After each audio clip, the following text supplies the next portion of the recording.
Welcome to Sonic the Podcast. In each episode, we discuss a different Sonic game, rank all its levels from worst to best, and talk about what we love and what we hate. On this episode, we are talking about Sonic Lost World from 2013.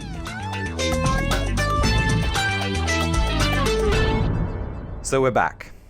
It's been a long time. About time. Apologies to our listeners. It's been a busy time in both of our lives. Little bro's been up to some big stuff. I've been up to some big stuff. Yeah, so is Big Bro. But we're back. We're back. It was a very, very, very busy period, but we're going to try and get back into more of a rhythm of doing it. Yeah. Recording the pod frequently. Also, it didn't help that this game... Well, yeah, it wasn't very appealing. It's a bit of Also, so much trouble on my side of getting it fucking working. Technicalities, yeah. Getting the screen recorded. I won't go into it. It's so boring. Well, it's partly because of, obviously, it's Wii U or PC. Steam's PC. a bit janky. Doesn't help. Yeah. Your setup, you're playing on a Mac. Yeah. Fucking boring. There you go. A lot of it's self-inflicted idiocy, but it's fine. But it's fine. I got through it. We got through it. It's all done now. It's all played. Yeah, and I've got a reformed opinion. I've played this game three times. That's one more than me. Like you. I've played it. No, I've played it twice, and I've played it all the way through Red Rings. Yeah. Yeah, I completed it for the first time just now, which... Well, you've never done Red Rings before? I suppose not, because no. the second time we played it together, and you didn't bother. And I was never the completionist need until now. Playing it again this time, I played it without cutscenes because I'd played it before, so it was a done safer. What a difference! What a fucking difference it makes. If it's just the game and playing it, it's actually like kind of fun. But the minute you put any of the story in, just intense frustration takes over, and you just think, I hate this game. The story. I don't hate this game at all, but like the story really nerfs it big time. The story is one of the several crippling elements that make the game extremely unappealing for replayability. The story and what tarnished it as well when it first came out. Is the biggest offender of what people have dubbed the meta era. Yeah, I think, because Colors was fine. Well, it was shit, the story, but no. The character presentation was shit, because it was new, it was like, okay, this is a different approach. It's fine. But it had a different scope. It was more contained. Yeah, it was much more contained. It was a slightly tighter story. It was also, yes, it was annoying, but at least it was consistent. The characterization of everyone in this, aside from Eggman, who I actually quite like in this game, I think he's not too bad, is like, I would agree with that. Having properly thought about it, I would agree. I think Eggman probably comes off best. Sonic is fine, 100%. But he's like a slightly worse version of him in Colors, which is already quite tiresome. Tails nearly ruins the game single-handedly, and what they do with him. But have you read about Tails the reasons for the story being out of sync? Because not only is it an appalling story, full stop, it is also completely out of sync, tone deaf. Because it's out of sync with the character development that we've kind of built up to at this point. Yeah. So Tails retrogrades enormously into a kind of completely puerile, really immature, whinging idiot who can't deal with situations that he's been in a million times before, despite bragging in a really childish and annoying way about how intelligent and able he is. I've made a toothpick out of a wank fest. I hate that shit. It's so boring. Just shut up, mate. You're such a dick. I think even the audience that's aimed at, which is presumably like brain dead 8-year-olds, will roll their eyes. Just like, fuck this. And then. I know. And then he's seriously unlikable. Well, yeah, I mean, go on. Yeah, and then obviously, and then there are the 6 just like biggest misses in gaming history. I mean, the worst villains this franchise has ever seen by a long shot. It's so tiring. It's just so shit. It's literally like they've handed the pen to a 5-year-old. They've literally taken a personality trait, turned it into something really annoying and given it a squishy body, and then made it something that you fight. So you've got a fat, you know what we've got? A fat guy, an old guy. You've got an angry guy, bold guy. Old. No. It's better than that. It's more specific, and it makes it worse. You've got crazy. Like, that's it. He's just Zaz, crazy. You've got fat for Zomom. Like, that's it. Yeah. Chinese master. girl. Just girl. That's it. Just girl. Goth. And then just villain. That's it. Like just default villain, which is Zavok. What about Zor? What did you miss Zor? Zor's goth. Oh, How goth, fucking awful is that? The best one is just girl, because she's the only woman, and then it's like a condensation of all of the most stereotypical and unpleasant stereotypes of femininity, and they make her kind of like curvaceous. I know, it's so weird. The shit they've done. I don't understand what, like, we've seen this before with Amy, and then Amy's shit in battle. They've attributed like the girl personality to be fashion, vanity, impatience. But you literally just being useless, and then and dieting as well, which comes up a couple times. Oh, it's so bad. It's so awful. It's just terrible. This is like 2013. Come on now, yeah, it's just absolutely atrocious. I don't know what the boys were thinking. Who wrote this? I've written down some of her like worst quotes. They're really. She says, "Ugh, I'm gonna need a mani, a pedi, and an avocado facial scrub after this horrible day." Do you know how long it took to do my hair? That's it. I'm gonna turn. This is the worst one. That's it. I'm gonna turn you into a blue snow cone and feed you to that glutton zombie because I'm on a diet and I can't eat snow cones.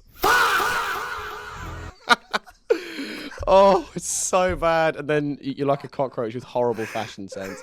Oh, who the fuck is writing about this? Well, it's two guys. Who's writing this? It's Ken Pontac and Warren Graff.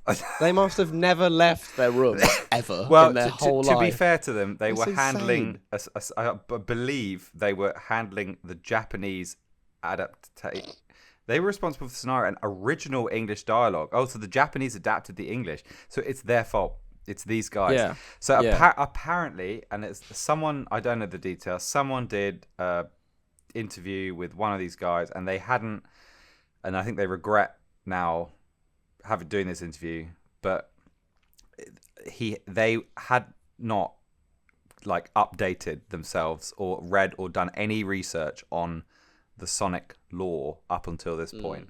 So were given a Bible and then presumably didn't do any research as to what, you know, presumably Tails would have been listed as like naive and immature and reliant on Sonic, and then they just went hard on that and didn't think about. They also have. It's weird because they have, which is just another testament to the like just mess that Sega were in with their like portrayal of Sonic at this time, which is that they do use the Sonic trait, which was in the 2000s of him being like brash and like and acting too fast, but they just do it awfully, and it's just done so like weirdly and not in like a real, like the dilemma of like Eggman trusts Eggman to Sonic trusts Eggman to work and Tails, but that's just so crap. Like, you obviously don't approve that because nothing good will come out of that. The only possible resolve is he's like, oh, I'm sorry. Yeah, it's okay. Like, that's it. There's no growth there. It's so, what a terrible idea from the start. Yeah. It's inexcusable. I think it's some of the worst writing I've ever seen. And I think it's evident to anyone of any age who plays it, even if you're young, you're like, what's happening? I think I first played this around like 13, 14, and like, well, I mean, obviously I'm way beyond the age there to like recognize this is shit, but like, yeah, it was apparent then, and it's even more apparent now. It's shocking. Yeah. So they the Deadly Six are a massive issue, and Zavok is probably the biggest. Why? It's just not enough.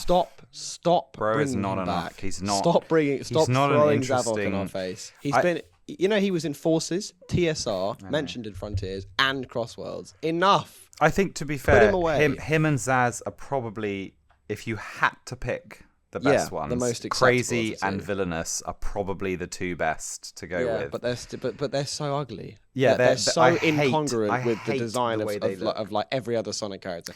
I think what they were trying, they must have based. I mean, I don't know as much about this on the Mario side, but like, you know, the like Koopa, like the Koopa like brotherhood of the like blue one, the green one. I don't know what he's Bowser-ish. They try. oh mate, he's a rip off of Bowser. Yeah. Look at him, but then also like the bosses. I think the one where the Lava Mountain one where you stomp on the object. I think that's literally ripped from a Mario game. Yeah. I can't think which one, but it is. It's ridiculous. It's so weird. I think Iizuka-san has expressed. He said he went too far. Like, he said he went too far because it's just like Galaxy. It is. It's unfortunate. I think the best way I can diagnose it is that it's the worst of the Mario franchise and the worst of the Sonic franchise combined in some kind of nightmare, try-hard wannabe of trying to satisfy both, and it just fails awfully. You get it manifests in nearly every element of the game, from the design of the characters to like Zavok to even to Sonic's gameplay style. Mario can wall jump and do like not parkour, but he can interact with vertical faces and kind of progress through the level in that sense. And they tried to sort of do it with Sonic, but it's just not smooth. It doesn't really work. The parkour's tricky. The parkour's janky. Like, it's nearly with fun. The like level themes, grassland, desert, tropical, like jungle, snow. It's the same formula as the new Super Mario Bros. They all do that. Why would they copy that? The parkour is interesting because it's like it does have potential, and I think at times it's fun. But the problem is they give you absolutely no instruction on how to use it, and he's got a ton of moves which are all quite fun and quite cool once you get good at them. But it's really confusing. But by the time you're good at them, it's like almost the end of the game. And then when you have to use them to progress, like I think the first time you got to use the kick homie attack is in Silent Forest, and so you're just stuck on the spiders for ages. Like, what the fuck do I do? It's baffling how they wouldn't introduce such an ambitious like control scheme and give it no tutorial. Why wouldn't they do that? It's crap. But I think that shines light on a issue that is evident throughout the game, where there isn't. No one was. It's almost like they weren't considering the kind of macro gameplay experience of the whole game, because gameplay styles and physics that come up early in the game then come back much later, and by that point you haven't had the time to refine. This is a point I'm stealing from Bickery Box's video on the lava mountain zone level with the grinding, where he flags that you learn those physics and skills in tropical whatever it is coast, and then like 5-6 hours later, out of nowhere with no reason or rationale in an environment completely inappropriate, is suddenly pulled back. The difficulty level is ramped up times 400, and then you're expected, and it's stuff like it's the same with the parkour. There's no curve. It's not. Unlike, say, a good counterpoint is to look at like a Crash Bandicoot game, where so much care and emphasis has been placed on allowing the player to learn and get better at skills as it progresses through the game. This is like the worst example of that ever. You're not taught. You're not really taught anything, and then you're expected to adapt with a massive gap to a massive increase in difficulty, which is just going to piss people off. Which leads to the main issue of the whole thing, of the whole game. It's just not that fun. It just isn't a particularly fun. It actually isn't. It just isn't. It's a slog. You start off and you're like, okay, I can kind of get on. It's a bit weird. The tubes and planetoid thing is like uncomfortably Mario and not quite gelling with the way the Sonic aesthetic usually works, but I can go with it. But the more you play and the more you progress, and it really gets bad at one point, you just think this is tedious. That's the word that kept coming up in all of my notes was, I remember this being extremely tedious. This is very, very tedious to get through. And then layer on top of that, trying to get red rings, which are placed often just before a checkpoint, so that if you miss it, you have to replay that whole game because it doesn't bank externally to checkpoint saving. Mainly. The biggest guilty party is Frozen Factory. Zone 2. It happens in other places as well, and it's just things like that. Little adaptations like that would have improved the overall gameplay experience. They had to patch the shit out of this because they released it on the Wii U the first time, and it didn't allow you to get an extra life when you got 100 rings. So people were just getting game overs again and again and again, and then they fixed it. But it's like stuff like that. So why wouldn't you test that to think? I know, it's baffling. One thing, so I'm playing Mario Odyssey at the moment on my new Switch 2. Nice. And actually very useful to counterpoint with this, because that does everything this game does a billion times better, and it's very, very considerate of the gameplay experience for the player, so as not to cause fatigue, irritation. I think it handles bosses. Galaxy doesn't quite get the balance right, but bosses it gives you a challenge, and it's usually like a 2-hit boss, and you have to work for the hit, but it's like it feels gratifying, and once you get the 2 hits, the boss is done. That's it. And it was like that every time. It's like that was the perfect length of boss. I didn't need any more, and any less would have been too easy. This game it is so out of whack with the bosses as well. It's like they're either just a piss take bosses are and a kind of just bizarre. The difficulty ranges. Sometimes the first encounter is harder than the second encounter. Most of them are I think most of them are incredibly easy. I think the only one that gives a little bit of genuine challenge is the Zavok fights. The one on the dragon. But again, only because remember the last hit when he's on the teetering on the edge and you have to wait for the homing attack to charge up, which has never been needed before to deliver an actual hit. It's just and you have to wait ages for it. It's just so dumb. And then the one I mentioned before in Love Mountain. The rest of them are piss easy, like piss easy. Even the final boss is the same as Colors and Forces. I don't know why they just copied the formula 3 times. But like, it's easy. It's really easy. I mean, the last hit maybe is a little bit harder, but barely. It's so weird because you go from such a frustrating, like take Frozen Factory Zone 2, which is the snowball gimmick, which is janky and weird, like doable. I know, but it takes a while to get good at it. Tedious. But it's just annoying. No, I did it for hours to get that red ring, and like, it's crap, but it's doable. But fucking frustrating and hard. And you get to the end, and you have literally the easiest boss fight ever. I know with Xena. It just feels completely imbalanced and inconsiderate. Yeah. There's a funny thing with this game, which I can agree with.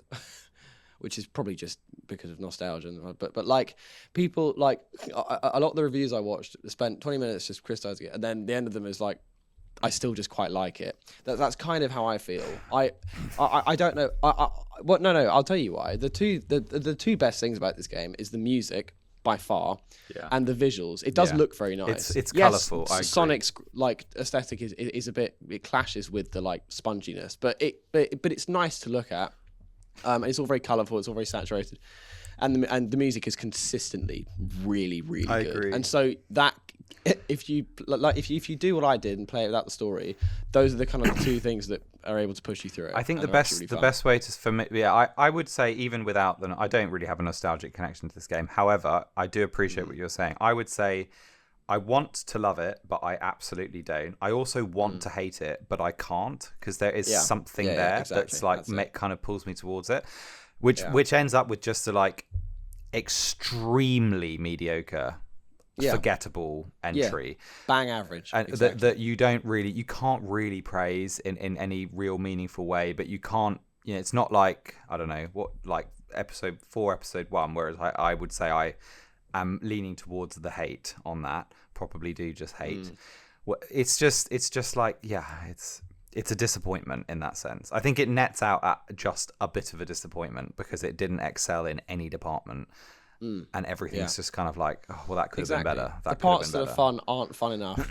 But also, the parts that are shit aren't shit enough. I'm not sure it's right enough. I'm not sure it's right to say it had potential, because I kind of think that from the very foundation, the idea, the idea is kind of as good as it like sort of could be, and that isn't very good, and, plus all of the hits. How would you fix it? If they were like double down, without saying things like change the entire tube planetoid thing and make the structure of the worlds different and whatever, what would you do to improve it? I don't know. Well, because he actually controls. He doesn't control it too badly. His momentum's not great. His momentum's not very good. So I'd make the like run button. I'd probably make the run button. No, just give him a longer run cycle. Make it take longer to get to max speed rather than just walk to the run button. That's a bit weird. Because then you can still do smoother gradient. You can still do the tight platforming, which requires the slower movement. I don't know really. What do you mean? As in how I change the way it plays, or the like, or the fundamental part of the game? Features. I can think. I'll give you my response would be like, fix the momentum, to make that better, so that I think a much better he's integration smoother of the parkour and more consistent, and stop flip-flopping between like random gimmicks that like the snowball physics are completely different to anything you've played in the game thus far. Less like at least tease that in maybe Frozen Factory Zone 1 so that we know, so that we're ready for it. Just a bit more of a natural or don't make the progression of whole level the whole thing. So stuff like that. Get rid of the wisps. The wisp. The wisp are pointless. Complete pointless. afterthought. The only two that are good is the drill and the rocket. Barely. Because they're one note. Drill is a genuine improvement on the colours. Yeah, but it's scripted. You don't use it to explore. You just do. No, you like use it. But it feels fun. Rocket's fine. I've never liked and fits drill very well in with the like planetoid thing. That makes sense of that's rocket. Cool. Yes, but it didn't need to be a wisp. That could have been a cannon, couldn't it? Yeah, easily. The rest are pointless. Laser's rubbish. It takes ages and boring. Eagle is just mid. Also mid. Asteroid. What? Have you seen that video? No. It's really funny. It's a guy in like a boxing ring who just goes mid. It's great.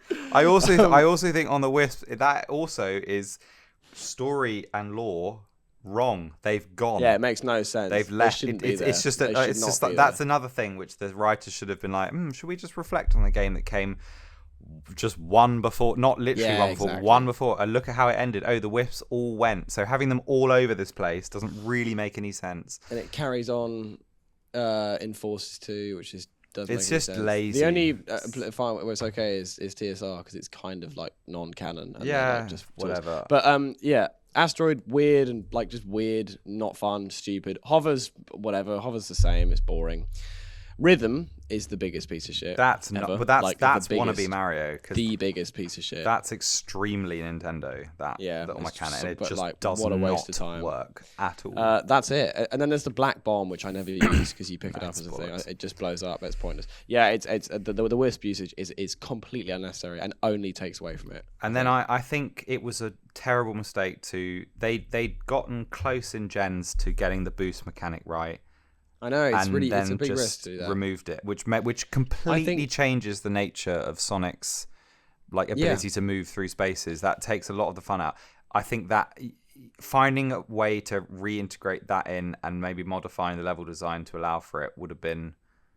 Yeah, do both. Yeah. Have it'd be overwhelming, but I don't know. Just have some of the speed bit because when he's running on the pipes really fast, it happens in like 3 zones. That is quite fun, It is. But they should have made this parkour thing. I don't know. It would have had it would have been a more suitably placed in like a handheld or something, or just a smaller spin-off game, not a mainline one. It's also, I don't know. My personal perception and experience, especially the stage act 1s of each level, is mainly disorientation. It's very hard to get to grips with where you've been, I appreciate there are lots of different routes, and which is in a way nice, but there are. It's and you always really disorientating to like map onto how you're supposed to. I don't know. I just don't really enjoy the fundamental premise of running through tubular planetoids as Sonic. It just doesn't. It doesn't really appeal to me. It's not great. I think it's just he feels out of place. In that it's just a bit of a failed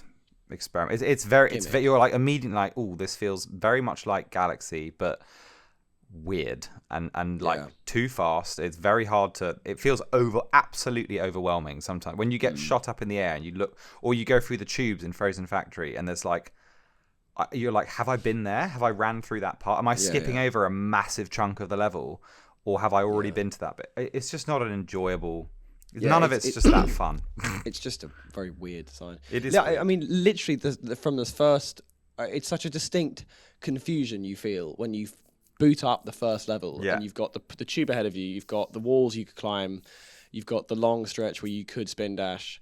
Then the homing attack, we're like, oh, what the fuck is this? Where you do that weird big jump and bum hit the wall. It's just the first feeling is like, this looks nice and it sounds nice, but I'm so confused. But I'm not what the comfortable. fuck I'm doing. Where, exactly. It's so just uncomfortable is exactly it. Yeah, and then that feeling never goes away. Yeah. And then the more new gimmicks that they throw at you, which are quite unpleasant and not very fun, that feeling only grows. And by the end, you're like, actually, thank God that's over. Yeah. What a clusterfuck. Yeah. Exactly. Yeah.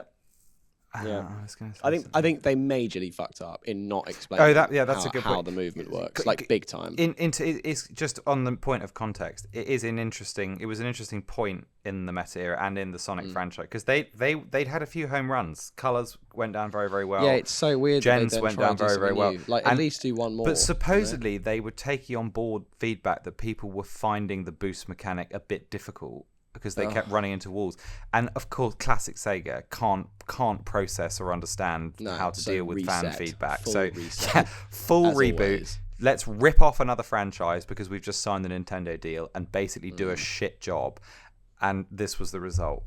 And then employ two writers who I looked at their credit history. They've done stuff like Lazy Town, CBB shows, basically gear Sonic towards like complete brain dead people.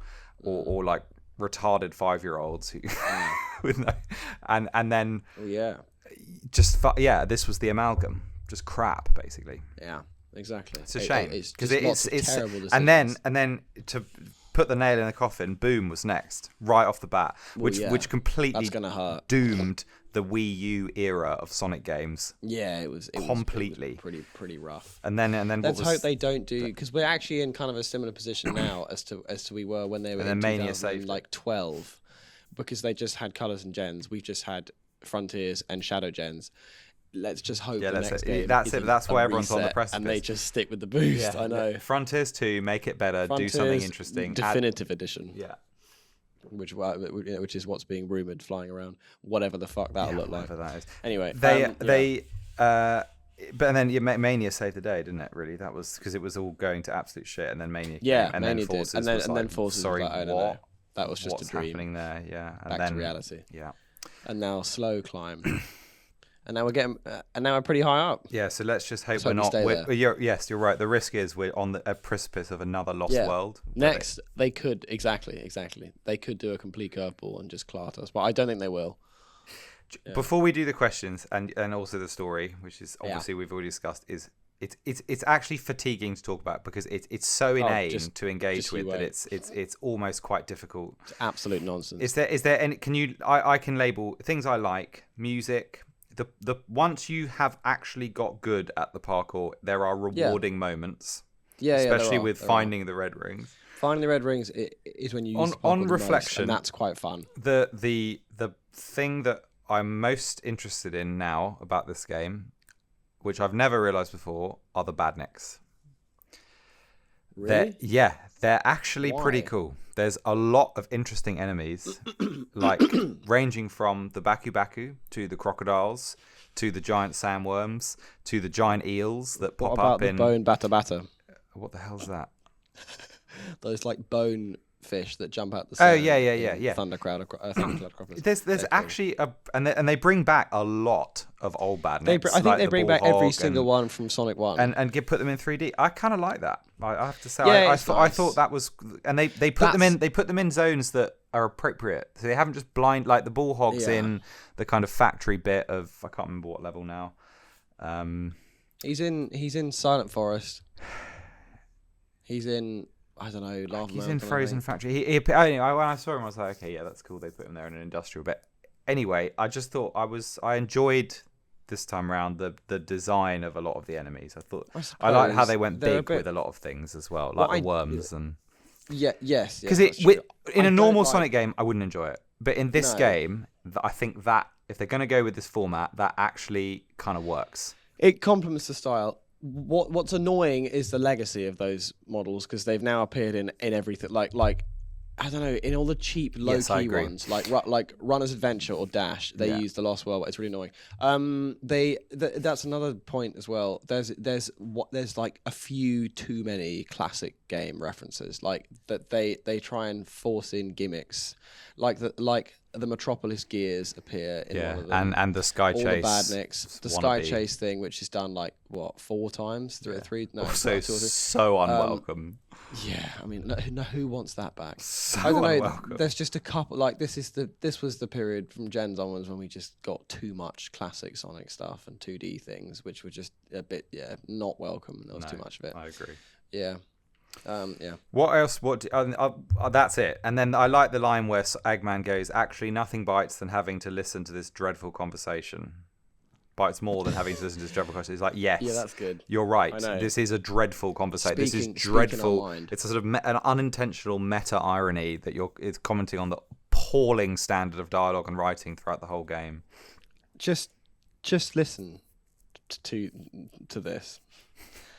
Let me just play you an instance of the worst conversation one of the worst conversations in the entire game. It's this. No, you don't. Trust me to... Listen to Tails, we need Eggman to shut down his machine. And you don't trust me to do it. What? No! I trust you, Tails. It's just that... No, you don't.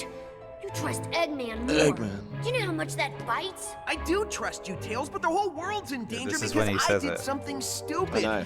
Do you know how much that bites? Actually, nothing bites more than having to listen to this dreadful conversation. Eggman, you bite! And then it's so dumb. The other one is this. I love this bit 'cause it's so fucking stupid. And you? What were you thinking, Tails? You could have gotten yourself killed. I was just trying to help. Oh, it's just so annoying. Just literally, just shut up. It's just, who's written this trash? Oh, it's so bad. There's no moral here. The hedgehog is powerful. Yeah, shut up. Yeah, he's Fucking Zavil. such a fucking loser. What a It's what a loser. He's just such a loser. I think, and even Eggman's like twist Despicable. is It's really It's dumb. just dumb. Yeah. Oh look, he died. Obviously. I not. also like how, like at the end, Sonic looks genuinely slightly in one of the only moments of the story where you're like, okay, wow, that's kind of weird dynamic. Sonic is like almost a bit upset that Eggman has fallen off a cliff and apparently died. Yeah. And then nothing is said. He unequivocally murders him at the end of the game, where he removes the exhaust pipe from and then he from drops the jetpack, causing the about exact same 30,000 feet. Yeah, causing the exact same, plummeting to his death on the planet below. That and Sonic doesn't give a shit. He's like, oh yeah, this is, I removed this component from the thing you're about to use that will keep you airborne. Dead. No care. Yet another example of if you actually think about it, like that's insane. It's just dumb. It's just how stupid do you think your viewers are? What are you doing? It's so insulting. You can't fuck around like that. It goes against every rule of writing. It just shows total lack of care or total lack of talent, one or the other. Exactly. It's just crap. Fucking nonsense. I know, get it. It's a Sonic game. It doesn't have to. Yeah, but still, you know, come on it can be a bit silly. Fine, it can stretch the bounds of it, but it's just insulting. It's just you laugh not for the right reasons. You think that is just the fucking dumbest shit. Exactly. And you feel like you've wasted your time. Anyway. Yeah. I've got two more things to say Go on on. the like cutscene shit, and then we'll do the next bit. All right. Another problem is just the story tension is not carried across in the gameplay at all. Like you'll go from what? Yeah, Tails that's a good gets point. I kidnapped thought that in as the, well. You know, he gets kidnapped in the like capsule, and Yeah. Eggman's like, "Tails' sacrifice will not be in vain." Shut up, mate. And then you're back in, and then you're in. Well, I don't know, like some fucking food land. Yeah. It's just what? Yeah. That happens a couple of times. Yeah, Dumb. they're like da da da da da da da da da da da on the map immediately after a like Oh, no, apparently it's all moving okay cutscene, and then you play the level, and then you come back. It's a really weird flow to the narrative. I agree. Yeah, It's not considered. No. Yeah, and then also, it's just a small point, but another mark of just sheer laziness. Eggman's base of operations is a black room with some spotlights. So you weird. fucking kidding me? You couldn't even make a room for him, like a base. It's so lazy. It's really like, but that's really lazy. I think it's just ridiculous. I saw someone saying His how factory is just a conveyor. It is still an improvement on the cutscenes in Colors and Gens, where they all kind of just stand around. At least they're like doing a bit more in these cutscenes, and there's a bit more like and they're facial not animation. pre-rendered. Yes, like, exactly. They look better. Yeah, they do. So which they Don't do. you just picture the colours, like the cutscenes, with such low quality? Yeah, If I think of it, like they're so 480p. grainy and crap. Yeah, But they at least they did that. But it doesn't really. It doesn't help if your content is still literal shit. Yeah, exactly. I suppose, yeah. Yeah. Okay, should we get on with the structure? So you're gonna read all story. You're gonna read out the great story and give us a summary, which we've already kind of commented on. Then we're gonna do a quick quiz. Then we're gonna rank all of the 8 worlds from worst to best. Yeah. Chat about the bosses, chat about the DLCs, and then rank it in the context of all of the other Sonic games. Great. Sonic and Tails are in hot pursuit of Eggman. Before they can rescue the animals he's kidnapped, the tornado is hit and the plane falls from the sky, landing on a mysterious floating continent called the Lost Hex. Sonic and Tails come to understand that Eggman has enslaved a group of violent Zeti known as the Deadly Six. He maintains control of them via the cacophonic conch. Sonic fights 2 of them before separating Eggman and the conch, allowing the Deadly Six, led by Zavok, to take control of Eggman's robots. Eggman's plan to use a giant extractor to drain the Earth of energy and take it over backfires, as the Zeti now control it and begin draining the planet. As Sonic and Tails face off against more of the Deadly Six, Eggman approaches them with the hope of forming an alliance to take down the Zeti. Sonic reluctantly agrees, but Tails is hurt by Sonic's apparent lack of faith in him. Meanwhile, Zavok develops a plan to turn Sonic into a robot, but ends up capturing Tails instead. As Sonic enters Lava Mountain, the final zone, Eggman appears to fall to his death as a bridge collapses. Sonic carries on, facing off once again against all the Deadly Six. During Tails' robot transformation, he's able to reprogram the machine without the Zeti noticing, meaning when he confronts Sonic, he's unaffected by the robotic implants. The stakes increase as Sonic receives a desperate message from Amy and Knuckles on the ground as the Earth reaches a critical state. Sonic and Tails reach the extractor only to find Eggman alive and well, and donning a massive battle suit. Eggman professes his plan to take over the world using the extracted energy, and a fight begins. After he's defeated, Sonic and Tails restore the planet's energy and repair their friendship. Once they are reunited with Knuckles and Amy, Sonic takes a long nap in the shade of a tree. That's it.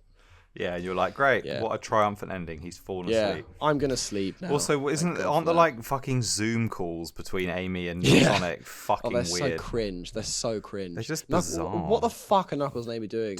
Why are they chilling? Why are they just down there? Does she die? It's so dumb. They literally imply, oh my god, Amy's dead. It's just so stupid. Again, weird stakes out of place. Do you understand what the Lost Just like Hex Forces does that as well, actually is? Like, yeah, a massive. What is the geography? Continent. It's a satellite of Earth, right? Yeah. Which is made up of hexagons. Yeah, and it's kind of incomplete. The inhabitants of which are there like other Zeti then, or are these the worst ones? I think there's 2 pieces of evidence that imply that there are other Zeti, which is one, Zavok, I think he says, I'll have to replace these people, like my group, with other ones. So that implies, and then I think Zomom's like, Mom's right, I'm a failure. Just so dumb. So that I mean, yes, obviously not really, but it kind of that technically implies he has a mother. So stupid. Which I imagine is like, what's that? Like what's the hut in Zero's mum? No, Zero's mum. I don't know what her name is actually. Odula or something. Oh, I should know that. I'll look it up. What is Zero the Hutt's mum? She's called no. She's just called Mama. Mama the Hut. Mama the Hut. Fucking hell. So good. She's a matriarch. No, she sounds like that. Yeah, she sounds like a very, very big black man. Yeah. You excited to see the Huts in the new film? What in fucking Mando and Grogue? If I watch it. Whatever. Yeah. Not really. Whatever. Nearly rather watch Zomom. No, I wouldn't. Yeah. Anything like that. No, come on. Anything. Yeah. He is. Yeah. So pretty stupid. If I had to, I think he's the worst. Zomom is probably he's the most relentless and the most frustrating. Every time shit. I see the badly animated 58-foot fucking chicken baguette that he's Subway eating thing, it goes beyond that's absurdist, and it's just so fucking dumb. You're like, what the actual fuck am I looking at? What is this? It's so fucking stupid. Also, it's so big in one of the. It's not even it's fucking massive, but it's like it's. You have to laugh because it's just so stupid. There's no way that thing would stay rigid like that, and then he waves it around like a weapon. Oh my god, Oh, it's it's just so dumb. insane. He's absolutely awful. It's just brain rot. It's like pre-brain rot. Yeah, it is. It's the most trashy shit I've ever seen.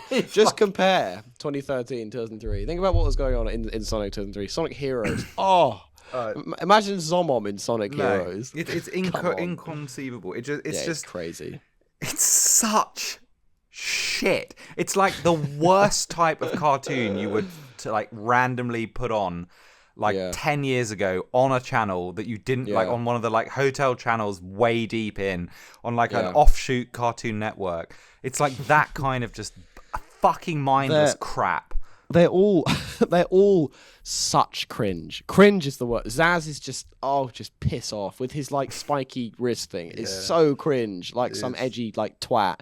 Zomon, we just said. Zik is so, the worst one is like when he's like, what do the young people call it, like being schooled or something. It's like, just shut up. It's so awful. And also the Chinese like archetype is questionable because he's got his long like he is and even the eyes are 100% pretty sus. Old man Asian coded for sure. Xena I've spoken about already. Zor is also just they're all abhorrent. Deeply cringe, annoying. miserable vampire cunt, stupid, weird. It's just weird and irritating. Lame is what he is, which is obviously what he's meant to be. That's not a good thing though. It's not a good. It doesn't. It's just it doesn't. And then who wants to watch some whining twat? They talk throughout the talk levels so much, and while you're playing, and it's so. What's the point? It's so just shut up. It's so and then inane. Zavok's just like whatever. It just the makes, least offensive. But it makes me. I just get fatigued even thinking about it because they're so stupid. It's not even worth. It's not like you're engaging.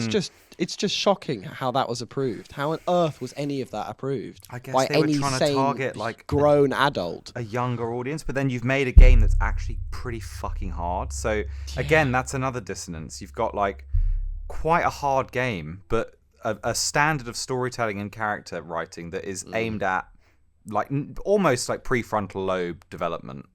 Yeah. It's just so like weird. And it's not, you can't like get stuck in it, like compare. Honestly, there's more to say about like Dark Moray from Unleashed than there is about. He has more presence 100%. And intrigue 100%. And interest. Literally any boss ever has more presence than those it's such characters. A fucking collapse of whatever. Go or ad nauseum about this. Let's just get on with the quiz. How many questions have you got? I got 3. I've got 3. I'll go first. Ready? You'll get this one. It's easy one for you. Which zone has unique musical themes for all 4 levels? Don't look at your iTunes. No, it's not Frozen Factory. Desert Ruins. Yes, it's Desert Ruins. Yeah. All the others reuse. Nice. Yeah. Okay, right. This is a 3-part question of one, but I'll do it all at once. So, okay, I'll list 3 names. You can tell me who they are. Who is Big Nal? Who is Gustav Turtle? And what is a gold tauntaun? Oh, God. Okay. Well, I mean, presumably they're all badniks. Yeah. I guess Big Nal... It's such a funny name. Is it that giant fucking bird in the Sky Chase thing? Or that's called a BFB, isn't it? Which must stand for Big Flying Bird. I mean, what else? Yeah. I don't know what Big Nal is. Big Nal is the giant pink female caterpillar from Sky Road. Oh yeah, that thing. Boring segment. They trash through the waterfalls as well. Yeah, they're a pain. I know what the middle one is. The Gustav Turtle. How class is Gustav Turtle? Yeah, I like that a lot. You know what he's a reference to? It's my next question. I was going to say my next question is which badnik is named after a German railway gun developed during World War II? The Schwer Gustav. Gustav Turtle. It's so cool. I really like that. It's stuck out. He appears like once. Yeah, he's class. He's in Silent Forest, isn't he? He's barely there. No, he's in Sky Road. Oh, I thought he was in Silent Forest. Are you sure? Maybe he's in both. I think he's in both. He's definitely in Sky Road. I've seen a picture of him looking pretty good in a forest. Let me find him. The Gustav Turtle. Oh shit! Yeah, he is. Yeah, he's fucking awesome. He's class. Gustav Turtle. Big fan of it. That's what I mean. Such a unit. The badniks are like they've got something going for them. You know, some of them are actually pretty good. That's class. That thing. Yeah, they're in Silent Forest. A mass-produced tortoise-based badnik turtle that is named after a second Just think about how anachronistic that is. This thing has been in universe named after a World War II gun mounted on a railway. It's so weird. Who decided that? I don't know. A lot of the names, to be fair, came from like code in the game that people have. Yeah. And then what's a gold tauntaun? Well, tauntaun in Star Wars lore is that thing that Luke gets. Yeah, but that's spelled differently. Taun, whereas this is Ton. Is it a massive? They're nothing alike. Yeah. Is it a bull hog that's gold? Because I remember seeing that. Yeah. Gold tauntaun. It is big, that giant. Yeah. That was a complete lucky guess. That's the only thing I could remember that was gold. Giant gold bull hog. Yeah. Nice. Yeah. It's great. Nice. Yeah, I like. That's See, my they're question good. one. That's good shit. I like that. And yeah, they're quite fun. Didn't sometimes you get like when you were playing the 2D platforming section, side scrolling? Didn't you get kind of superstars like Ick? No, but I wrote it. Like, I got it specifically with the big badniks and the like style. It is very superstars. And the sort of spongy, squishy, simplistic feel. Yeah, and the big like white eyes of the badniks. Yeah, I think I got it in. Superstars Ick. Yeah, we start thinking, oh, this is familiar, and I don't like this. This is that stressful. I can't remember. It's one of the levels I wrote it. Right? Yeah. I got it. Yeah, I can imagine that. Okay, Michael. So that was your question too. Yeah, well, I wanted the Gustav one, but you answered it. So you go now. Yeah. How old is Zor? Like 908. 112 years old, and he's apparently the youngest of the Deadly Six. Sorry, I thought you meant Zik. Okay, yeah, fine, yeah, fuck that. No, yeah, Zik's like 900 or something. Yeah. Rubbish. Yeah, gimp. Yeah. Okay. And then, can you name? This is a very interesting one, I think. Can you name 3 enemies that are not badniks or anthropomorphic? Baku Baku. Yes, but what's interesting? Now pause. What's interesting about the Baku Baku? They haven't got a badnik or something. They have flickies inside them. Oh, do they? But they're not badniks. So what's all that about? Weird. So I would say they are badniks. They must be if they've got flickies in them. But it is weird because they don't look. But they're native to the hidden world. I know, but if you jump on them and kill them, a flicky comes out. It's just idiotic. Probably an oversight. Of course, it's inconsistency. Yeah, it's just someone not thinking about it. But prompts some still interesting thought. Yeah. Wait, hang on. So badniks who don't have flickies and stuff. Wait, what? No, they're not bad enemies that are not badniks, and they're not. Well, they can be anthropomorphic, but not like like a flicky is anthropomorphic. Actually, sorry, a flicky is not anthropomorphic. Sonic is anthropomorphic. Yeah. Those giant moray eels. What? In the water one? Do you mean No, that's a badnik. I can't think of. Oh, the sheep. Yes, very good. Sheep is one of them. Yeah. Crazy that, isn't it? What the hell? Yeah, the sheep are a whole. They're such a twat in the. Yeah, they're a pain. Red ring hunt. They're a nightmare. There's one more. There are actually 4 more you could choose. What the fuck? I'll think of one more because I can't think of many. Yeah, and then I'll tell you the rest. The sandworms. Yeah. The giant sandworms. That's the obvious one. They're definitely not badniks. They're native. You could have also said. Shocking that they come back in forces. I know it's too much. What is the point? They're kind of iconic. I get it, but like they're also the Yeti. They're very very cool. Mario coded those. So I think just leave them in this game. The point?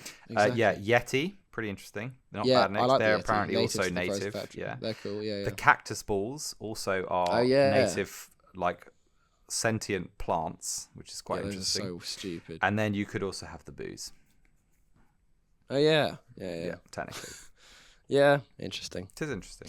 Somewhat. Yeah. I think actually, a study into the native species of the Lost Text would be quite cool. Yes, I think the crocodiles in Silent Forest are you could argue either way. We don't know because you can't kill them. You can't see if there's a flicky in them. They could be mechanical because they're square. Because they look pretty organic. Yeah, but like for fuck's sake, a giant rolling cactus with eyes.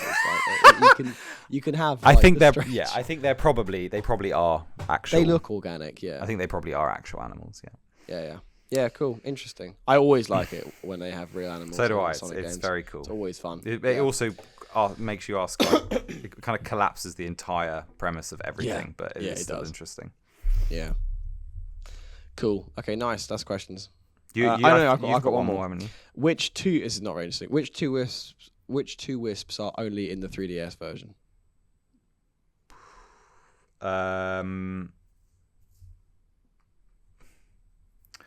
Okay, well, I don't know, but if I look to my left, I can tell you because I have the Encyclopedia open. So I'll concede I can just cheat on this. It's the burst and the ivory ones.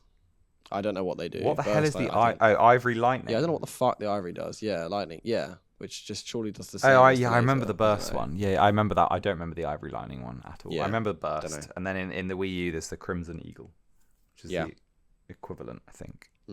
Yeah, it is. Which I like. That one I don't mind, actually. What, Eagle? The Eagle. I actually don't mind. But again, that could be a bird. It doesn't have to be a wisp. It doesn't add anything. It could be a nice bird, part of the environment. Yeah. I know. Imagine how much better it'd be if like it was just a giant like actual snake rather than the sandworms. It'd be so much cooler. Like a massive snake. Yeah. Anyway. Yeah. Okay. Cool. Right. Let's do levels. Let's rank the levels. So how are we doing? So the levels are Windy Hill, Desert Ruins, Tropical Coast, Frozen Factory, Silent Forest, Sky Road, Lava Mountain, Hidden World. So because there's 4 acts per zone, we're going to just encompass them all into one. Obviously, we're not going to fuck around doing each one. That'd be pointless. Yeah. It'd be so boring. Yeah. It would kill me. Yeah. Okay. Cool. So did you find this easy? Yeah. This was. It was fairly clear. Yeah. Because there are ones I thought were just obviously more enjoyable than other ones. So you're not surprised by your top one? Not particularly. No, not really. Are you? Yeah, I think I am. I'm not 100% on it, to be honest. Either. I think it makes sense. You should. Oh, fine. Yes. Well, what are you saying? You recently you've been moving around your top ones a little bit too much, too liberally. I mean, none of them are like stand out amazing, are they? It's not like they're all annoying. They're all annoying in their own way. They're actually pretty consistently like leveled. Yeah, that's what I mean. Actually, it wasn't hard to rank them, but like, there's not much of a discrepancy between like the best one and the worst one. You know, like not really. There's not a massive improvement. You know. Yeah, I agree. Yeah. Okay. It is a vibrant game. I can give it that. Like it is. If you just look at it, looking game. It looks great. It has some very nice colors and like just and it like commits to it very well. Yeah, I would agree with that. It's that's such a shame. That's the two things that they're like really good at, music and that. Yeah. Okay, ready? My 8th place. Go. Lava Mountain. Wow. That's my number 1. No, it's not. Okay. Why? Yeah. But I sound surprised. I'm not. Obviously, it's lower down than most of the other levels. It has the least to offer, I think, for me. And in terms of like, because they're all pretty similar, you've got to be quite tight with what's good. I think the music in this one isn't great. It's pretty boring. Well, but you're not presumably you're not counting Act 4, which is just a boss. No, because that's a boss. Yeah, I am. Exactly. Yeah, I would say Act 1.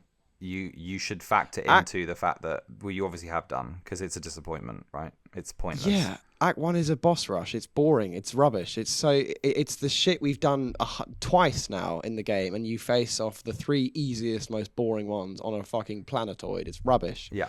And then the second one is a very good level but completely out of place.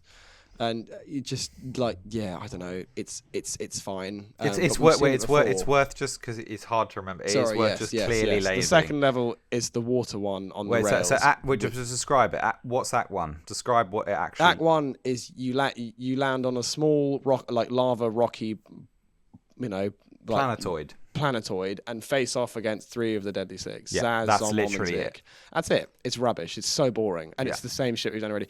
Second one is the rail gauntlet, which is the same as the one in Tropical Coast, where you're just grinding, and it's got some very good challenges and jumps. That one's genuinely a lot of fun to get good at and play. But I'm very fond of that one. It's hard, but it's not in a punishing way. Like once you understand it and learn it, it's actually quite rewarding. I won't lie. I didn't find it too hard this time.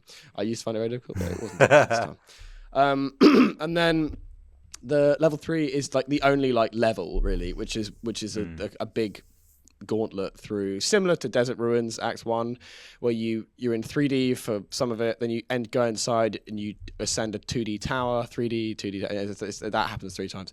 And you face off against the other 3 Deadly Six in another inconsequential small fashion again. And then so just a normal level, that's fine. And then the last one is a final boss. That's I won't also count that. very Mario. The like the recurring mini boss theme. Yes, they did it in. I'm only say that because only example I can think of it. I think it's happened in Galaxy, but in Odyssey, there are these 4 bunnies. I don't know what they're called. That like plan Bowser's fucking wedding, and they you fight them all twice, and then one more time as a whole. What's problematic as well is that the bosses in the main games of Mario like that are good, like the Galaxy ones or the Odyssey. The bosses in the 2D ones, the new Super Mario Bros. Series, are like crap. They're rubbish. It's just it's the same Bowser. You just jump, you run under him, and then hit the bridge and kills him. They're like piss easy, which is what they've copied here, not the good Mario stuff. Yeah. It's dumb. And then Zone 4 is the final boss, so I won't count that. But yeah, this is the theme for it. It's just. Which level is this? The 3rd one. Yeah. The big gauntlet. It's all very. It's just like whatever, it's like. Turn it up a bit. It's boring. Yeah.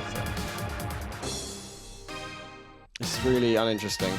Not a fan of it. No, it's not great. Is it? And it's a really boring zone. It's classic. Oh, of course, the final zone is in lava or whatever, just like Mario. Boring. Yeah, it offers me the least, this level. The best part about it is the 2nd level, which is the grindy one, because that is a good challenge. But it's so out of place. You just think whatever. Yeah, fine. Yeah, that's how I feel. Fair enough. I would say. Anything else on Lava Mountain and Zeti Castle, as it's known as? That was cool. Yeah. That reminds me of a point I was going to make earlier. The Deadly Six. They try their best to make them interesting in the IDW comics because they play quite a big role in the Metal Virus saga, and they bring them all back. I would say that's the best possible handling of them. It tones down the childish annoyance, but maintains the spirit of them, and makes them a little bit more threatening. They kind of become very, very unwieldy henchmen that you can't fully trust and kind of overdo everything. Which is, and then it pits Zik against SBO is quite an interesting. If they're if you power Zik up to be actually as threatening as he could be with his fucking Asian old man vibe, then that actually does present quite a interesting counterpoint. And similarly, the fat one against Big or Vector is quite a cool thing. But that is the most you can push them, I think. Yeah. Yeah, and the Zeti. I've not read them, but you will. The Zeti Castle appears in that as well, which is nice. Cool. That's cool. Yeah. Okay. Interesting. Yeah, that's my 8. What's your 8? Okay, in 8th place. So my 8th, 7th, and 6th, I would say, on any given day, I might be. Maybe I think 8th is always for me going to be 8th, but I could move 7th and 6th around quite flexibly. Okay. Then I think there's a little jump to the next one. Sky Road, fucking rock bottom. One of the least enjoyable gaming experiences in the Sonic franchise for me. I'll go through the stages. Act 1 is a 3D, a redo of Windy Hill, but in the sky and a bit harder, and just as it's such a disappointment. It's worse. It's worse. The gimmicks are wildly predictable. Yeah, great wall jump. The only thing that they've injected in is fucking Big Hun or whatever you called it. The purple caterpillar, Big Mal. Yeah, great. And the GT. Yeah, good stuff. Yeah, but he's I hate that bit. He's a pain in this, and he's cool, but he's not enough, and it's. Then, wank. Sorry, just absolutely. You get the feeling they ran out of steam here. They've literally just reused, and they just about get away with it in Tropical Coast, and now it's back once again. Anyway, then you've got just the most unpleasant platforming challenge against a plain sky background with fucking Zavok's wank train steaming around, firing lasers at you. Wait, what? Which one's that? Sky Road Act 2. Is in with the dragons? Yes. Yeah. You're up in the sky. It's a platforming challenge. That's literally it. Yeah. I like that one. I think it's great. I don't like it at all. That's a good challenge, that one. Yeah. I think so. Yes, it is, but it's not. If I bought into the whole game incorporating elements of this, I'd be more up for it. But it's just like, let's just have a really painful platforming challenge near to the end with nothing interesting going on in the scenery at all, and then I don't know. I'm fatigued at this point. I'm not interested in playing this kind of thing. It's not an enjoyable experience, and it just frustrates me. You just think, let me just get through it, and then it gets even worse. And you have the worst one, which is Sky Chase. Sky Chase ripoff, which is Act 3, where you're not even in a vehicle. You're like defying the laws of gravity and flying around as Sonic with really like awkward, janky physics through the sky as enormous missiles, which you're supposed to avoid, fly down on you. And then you're confronted with a boss where you have to hit the missiles that you've been trying to avoid in order to destroy it. That's the BFB floating fucker thing.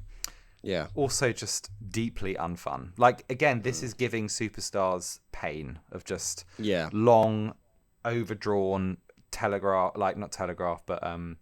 scripted, like, autoplay sequences that you just want to end.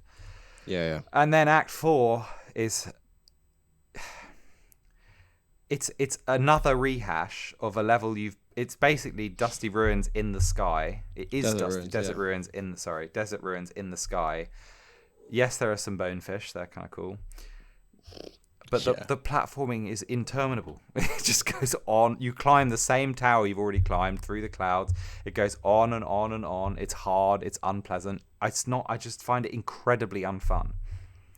All you want it to do is end. And then you've got a kind of annoyingly challenging Zavok battle, which is fine if it wasn't at the end of basically already just a slog. To me, it's lazy, and I think a way to fix this game is completely revamp. Either remove and make Hidden World a more interesting and integrated place. Yeah, if they put all this in Hidden World, it would be more interesting. I agree, and like less unpleasant to play as well, or and just get rid of this. It's just it doesn't add anything to the game. It's completely unmemorable, I would say. I'm a little bit higher on it. It's not much higher for me, but I can defend it much more than that. Fine, I good. prefer it than you do. What I do enjoy is the music. I think is good. This one, the music is brilliant in Sky Road. It's actually very good. This one I thought was bad. It's actually great. This one's really good. I love the middle part. It's got a nice resolve.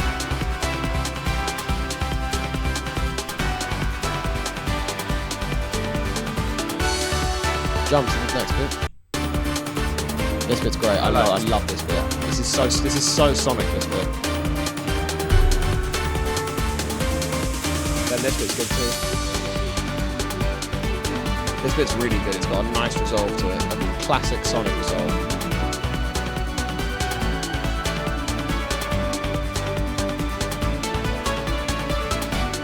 This bit.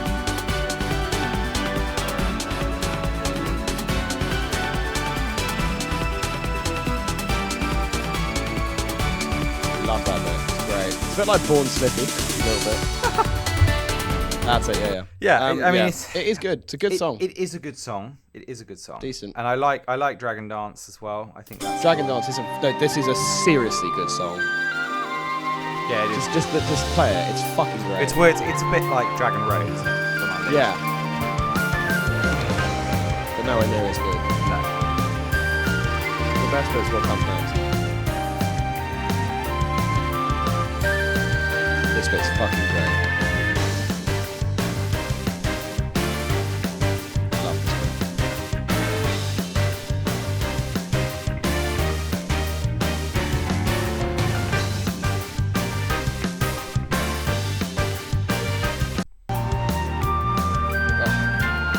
It's a really good song. It is. I agree. I really like the music.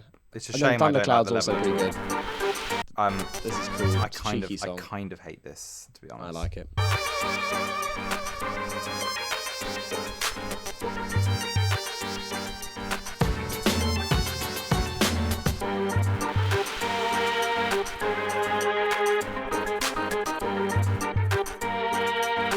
It's all right. Fine. It's fine. I think I don't like it a lot because it reminds me of this level, which I really don't enjoy and find really tedious. So yeah, I'm afraid this is the worst offender of all of the aforementioned problems I have with the game. Yeah, interesting. I can see why, but I don't agree. Okay, good. But yeah, okay, cool. I've got in 7th place, I've got Hidden World. So do I. Hidden World. It's just bizarre. It's just so weird. Could have been really cool. I think if they I think they should have. Problem is, it's obviously very Mario. It's very like. It's very coded towards those like sub areas in Galaxy and Odyssey levels that you go down a pipe and it's all like very abstract and colourful. It's very that. Yeah. But then half of it is, and then it's just a flying level, and then it feels like a kind of recycling ground of all of the ideas that they couldn't integrate into the... It feels... Exactly. It's like, like we'll just chuck them in the Hidden World. It's a really odd, just like underdeveloped idea. It's also not very fun. It's just 4 like pretty average gimmicks. The cube one is a pile of shit. You just stand there and wait for the time to run out so you can save yourself the pain. Absolutely boring shit. The tornado is actually a decent challenge. I quite enjoyed that, and it's nice to hear the song. The third, that's just a 3D tornado run through some paths. It's okay. Yeah, the remix of Tails' song. The third one is vanishing platforms, where you have to kind of it's what it sounds like. You got to just get through some tricky bits. It's quite a good song. The remix of this is so much better. Crosswords remix is amazing. Dun, dun, dun, dun, dun, dun, dun, dun. Yeah, I quite like the song. I like the song. I think it's interesting, and it fits the weird techno vibe. Yeah. They were right to remix this. It works.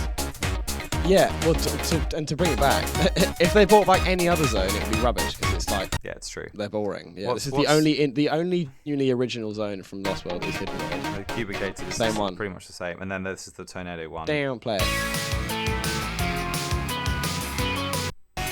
Quite nice.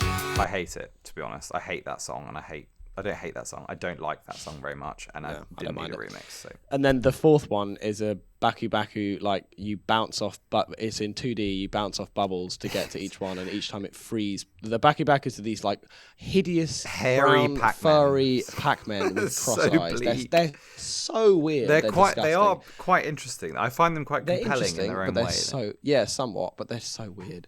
And it's again another okay challenge. I'd never played that until my recent playing. Really, it's horrible. I'd never completed Vanishing Platforms, the third zone. I don't know why I just hadn't. But yeah, interesting, and an incredibly underwhelming end, proper end to the game. That's the last level. That's it. And then you're you just meet the Baku Baku that are inhabitants of this abstract. I just wish that would have been more integrated into that. They could have done something quite interesting with the story, made it like a secret part of the Lost Hex, maybe an inverted dimension or something, but it's not. Yeah. It's just and then there's that. I read that you probably saw it as well. That in Crossworld, Zavok and Zaz comment that they didn't know about it. Oh yeah. Which is kind of cool. It's okay, well that would have been an opportunity anyway. I would have said 10 years before. Get rid of Sky Road, make that more integrated and less recycled agreed. Shit. And just make it more interesting. It Hidden World deserves a little bit more context. Yeah, even the name is kind of interesting. It's Hidden World. What hidden from what? Why is it hidden? From who? Give us a bit more. Where is it exactly? Missed opportunity there. Yeah, it's a shame. There's not actually much else to say about it. You unlock it once you finish the game, and it's just weird bonus area again, like in Mario, in Mario World. Once you finish it, you get a new set of levels, and they're all fine. Yeah, but it's whatever.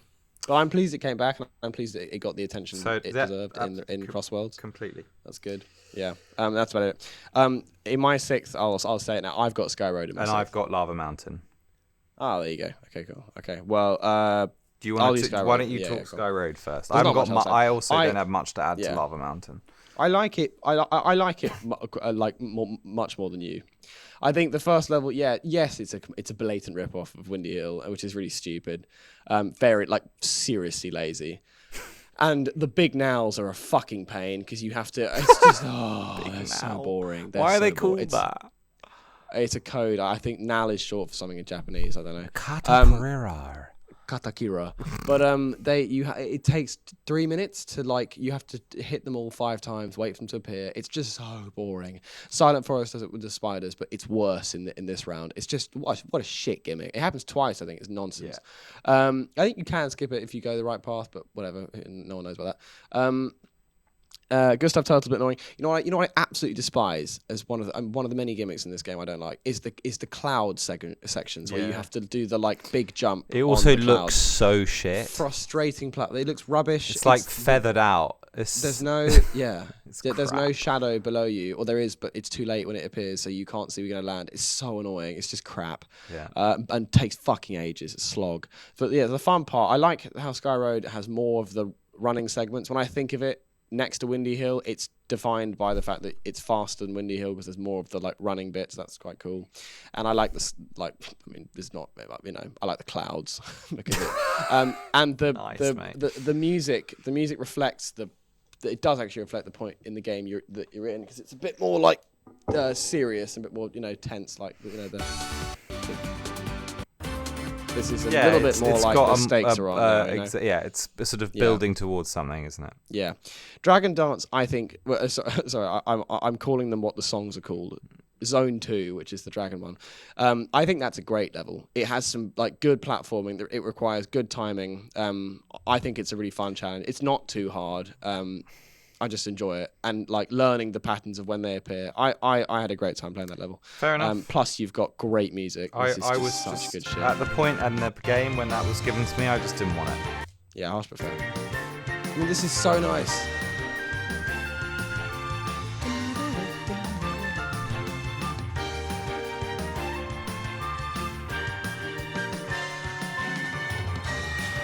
Fucking brilliant stuff. I think what it does manage to do successfully, which the Mario games also do, is just have a general feeling of like optimism and happiness that you don't pin to the story, but it's just sort of surrounds the game. You can probably attribute that as to why it's like actually just quite likable. Yeah, and I think a big, as well as the vibrancy and the colours, a big part of it is just the way the soundtrack is constructed. It's got this like very upbeat kind of go get 'em like feel to it. It's really nice, and that song has it, which is really good. It does. Windy Hill is like outstanding music as well. It's such good shit. I know exactly. Sky Chase, I agree. Boring. No time for that. Uninteresting. Doesn't actually control that badly. I quite like the weight of him going up and down is once you get the hang of it, it's okay. Yeah, it's not bad. But it's pointless, complete waste of time. And then the Zone 4.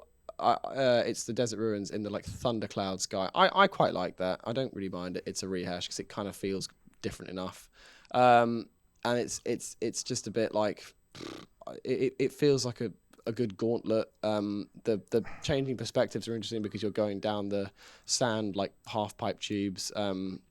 It has good variation. It's got difficult platforming. It's fine. I don't mind it, and it feels right where it is in the game. I kind of feel. I kind of feel like that with the Zeti Castle, with Act 3 of Lava Mountain. I think it actually is quite a good gauntlet. I quite like the approach to it. You get quite a good view of the facade, and it feels like, okay, we're stepping into like the final thing. Environmentally, that level is quite cool. Yeah, and it's like you're in the volcano, and there's a bit of spectacle, and the music does add a bit of atmosphere, and then you climb it, and you kind of get it's repetitive because you go through boss fight, level boss fight, because you have to beat the 3 other guys first. Yeah. The boys, not. I don't really have much to say on it other than to me it's an appropriate gauntlet at the end, and I prefer it because at least it's got a bit of novelty to it, unlike the Sky Road one, which is they are just reskinning an old level that you feel like you've already done, and it's just slightly frustrating. Yeah, agreed. Yeah, fair. And I've on for Lava Mountain on Act 2, the dreaded rail level. I agree. Yeah. It's in theory, it's a good idea. It makes sense. I think if the earlier one had been later in the game, it would be better because you'd be more familiar with the idea. But it feels incredibly random. and Yeah, it does. like really, because it's the same aesthetic It as just another throws you level. off. So why are we now back to where we were 3 zones ago? It just doesn't make any sense. It's really incoherent. But as a playing experience and actually getting better, blah blah blah, would work better if you had infinite lives, because then you don't have to worry so much about painful, boring restarts. It's a good challenge, and the momentum, his physics work well on rails. Act 1's a piece of shit. No point talking about that. The boss rush is pointless. Agreed. Yeah. Nice. Okay. Cool. Fair. What is your 5? My 5th place is Tropical Coast. Me too. Good. I'm pleased. I Nice. was worried you were going to put that higher because it does not deserve it. It's an incredibly average zone. Yeah, it is. It's just it's terrifically, it's a shame terrifically because it should be average. like quite nice. Exactly. Like, That's it's the biggest nicest- disappointment. It but sounds it's like it's going to be just- great. It's just, well, that was really unmemorable. And with some really childish and stupid like, gimmicks. The worst gimmicks. The first level, like Windy Hill, is a running. You're running along the big tubes, but it's different because it's got lots of water and it's a bit more sort of cliffy. It's not too bad, the first level, but again, it's just you run through and there's so many other pathways, but you're just not motivated to go on them. You think, I don't care, I just want to get through this shit, which is the kind of the growing feeling of the game as you play more of it. It's just so forgettable. The music is, I don't like the first song. I love the second song, but this one is like so reggae. It feels like Mario. It's so Mario. It's very simple ridiculous. and very Mario, but without the charm. Yeah. Whatever. I've played it quite a few times. I always just forget how it is because it's just so unmemorable. It has the rocket gimmick where you shoot from planetoid to planetoid, which is fine. That's fine. But that's kind of it, really. Yeah. It should be much nicer than it is. The second level brings you into this fucking fruit blender gimmick, which is so shit. You have to walk. There are giant fruits, and you have to walk in front of them at a certain distance that prompts them to follow you, and you have to lead them into a blender, which isn't usually if you touch, it's instant death. Yeah, instant death. And you've got to get it, and then it creates a spout, and you jump into it, and it makes you progress. It's just like whatever. It's the kind of thing in a Mario game that would be like a very small part of a level that you do once or twice and then you move on, you don't do it again. They've made the whole level doing that. It's so slow. It's so contrary to the ethos of Sonic of like moving through something. It's not. It's mindless, is what it is. It's literally like it's like a key stage 3 activity. Just pull this big fruit into a pot, and it will let you go to another area. That's all that's happening. And don't touch it because it will hurt you, and don't touch the thing that it's going because it will kill you. I know. Absolute fucking slog. Yeah. It's so boring. It's the moment I think in the game where you start thinking like, what are we doing? What's happening? Why are we playing around with fruit in a blender? Really see the cracks, but it does have a great song, which the tune's good. I love this. It's quite sort of bebop. Yeah, it's good jazzy. Good bass. Gives it some much needed energy. Yeah. It sounds just like this. It's almost got the Bond theme going on in it. Yeah. It sounds exactly. Let me find it. It sounds just like this. Yeah. Very. From Galaxy. Yeah. It's extreme. I think this whole level's the worst offender for Mario. Yeah, this is the most Mario. It's like it's very sunshine coded. They just went way too hard on it, and then you throw in that Chinese guy, and it just ruins it. Yeah, yeah. He's completely dissonant. Why is he being orbited by fruit? This is his garden, and he rides big fruit. It's so dumb.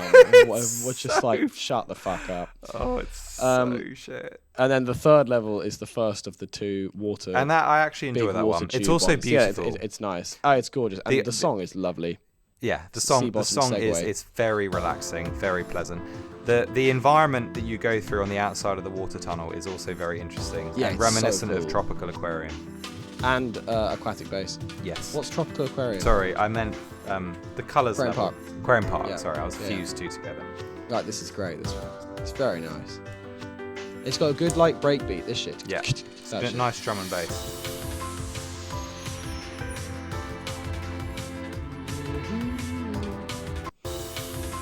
Lovely stuff. Big fan of I it. would say that's one of the best yeah. songs in the game, if not top Yeah, three. agreed. I think Otsubo. it's got that like it's You know quite what what is that Otsubo? It's the giant, terrifying moray eel badniks. Oh, I that like are at it. the end Yeah, of- I love that. But thing. they're horrific. They're really cool. They're very cool. They're very yeah. nasty.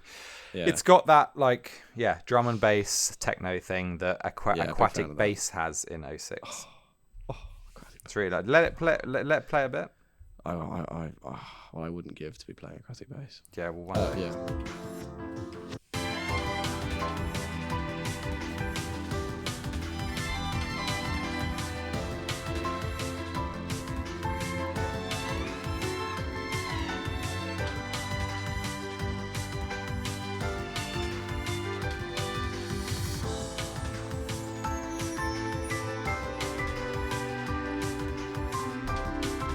This is where the like techno shit comes in. Yeah.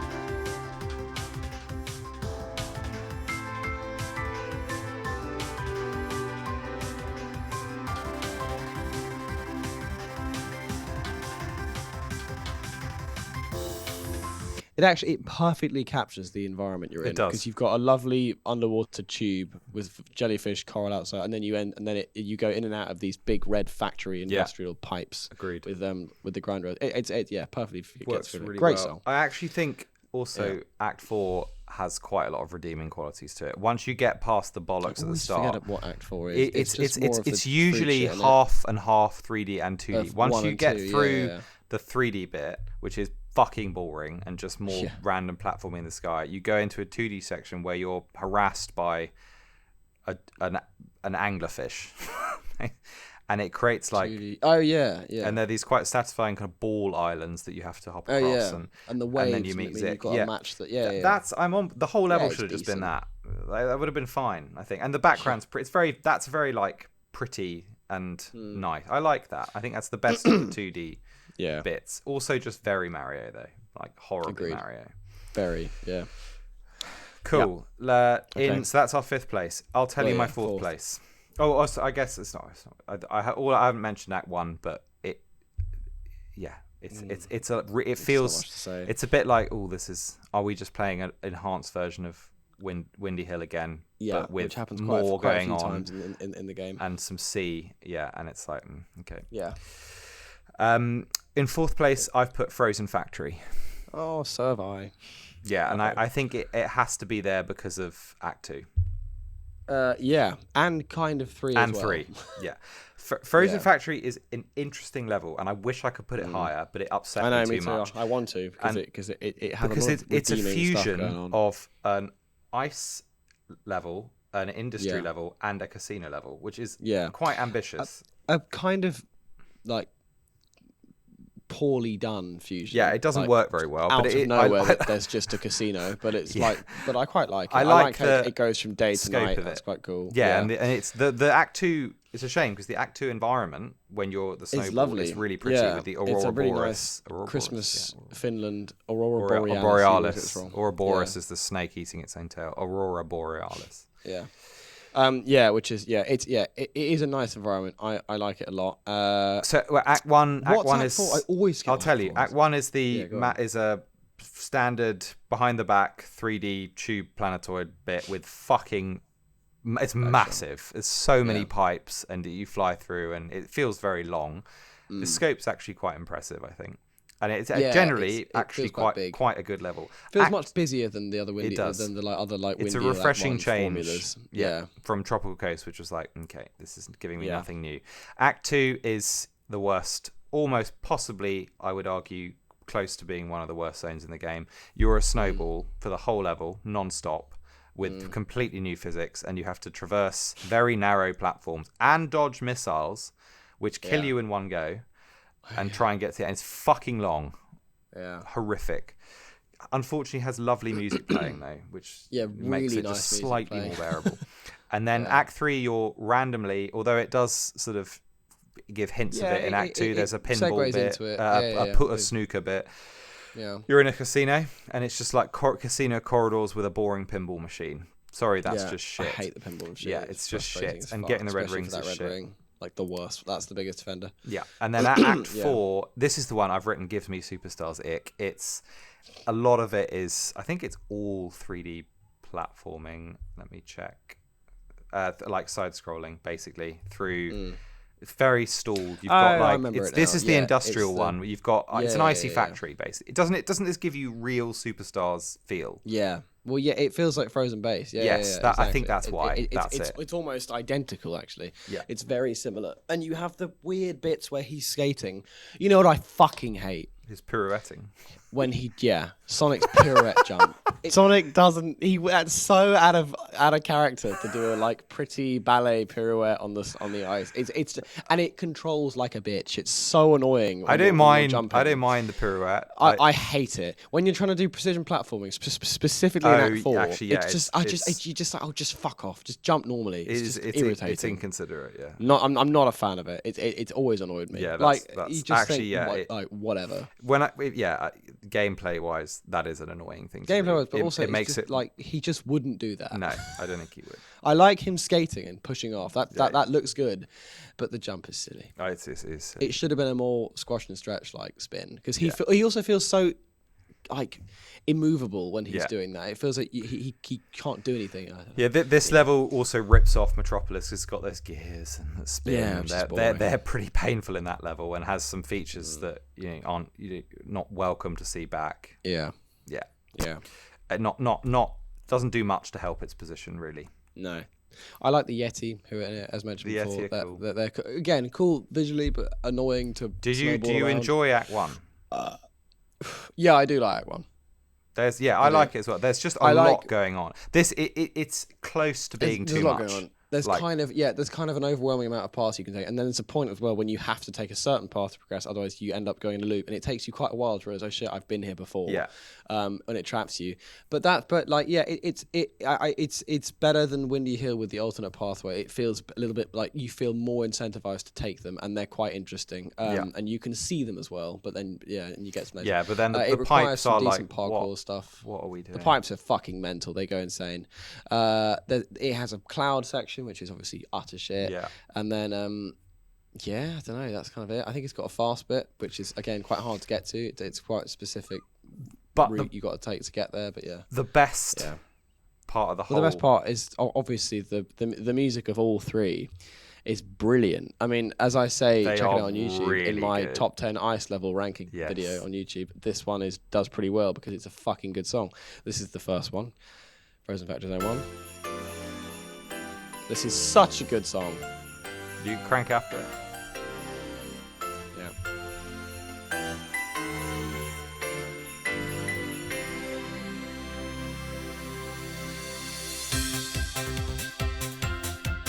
Perfect mix of Christmas and industry. Yeah.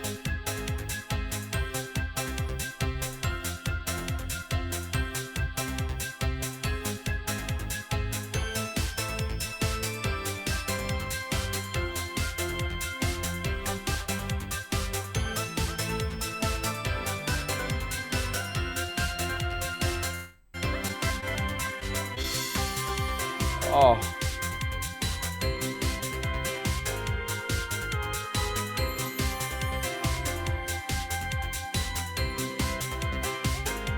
This was great. Oh yeah.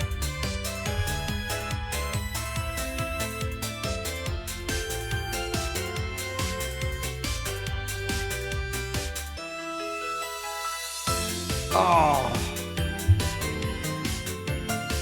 Such a good song. It's such a good song. I fucking love that fantastic. song. It's absolutely fantastic. Brilliant. Probably like top 3 in the game. It's such a good song. Yeah, for sure. I rate Act 1. I think it's got Me quite too. a lot going good for levels, it. It's a very. I'm always happy to get there. Yeah, it's a relief after fucking Tropical Coast. If you look at the like red buildings in the background on the Azure Ice Lagoons, are really nice. Cool. The factory aesthetic blends well with the ice. Yeah, it does. Also, the parkour type movement just works quite well throughout this level, and the rings show you where to go a bit, and it just works better. This level is better because it's not just ice; it's ice and industry, whereas the rest of them are just desert, just tropical, just beach. This is one of the few ones and then the other ones that do well higher up as well. Well, like kind of one of them does it as well, but that there isn't just its environment, it's a bit more than that. And then the Snowball Waltz is a really nice song, this one. Snowball Waltz, is that? Yeah. I love this song.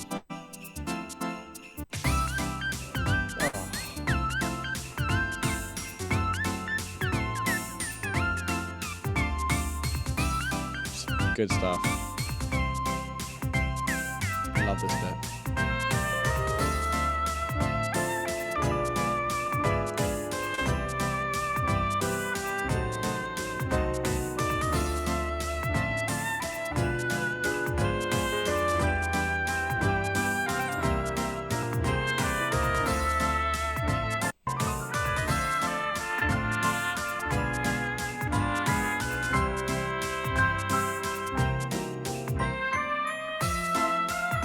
Very nice.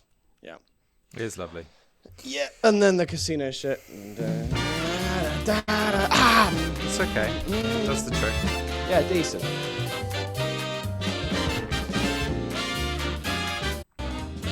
It's just that a really runner's brass. They always a lot of them undesirable. sound like that now. Yes, that's true. Yeah. It's an undesirable level. This one's good. Quite Monsters Inc. Yeah. Brandy.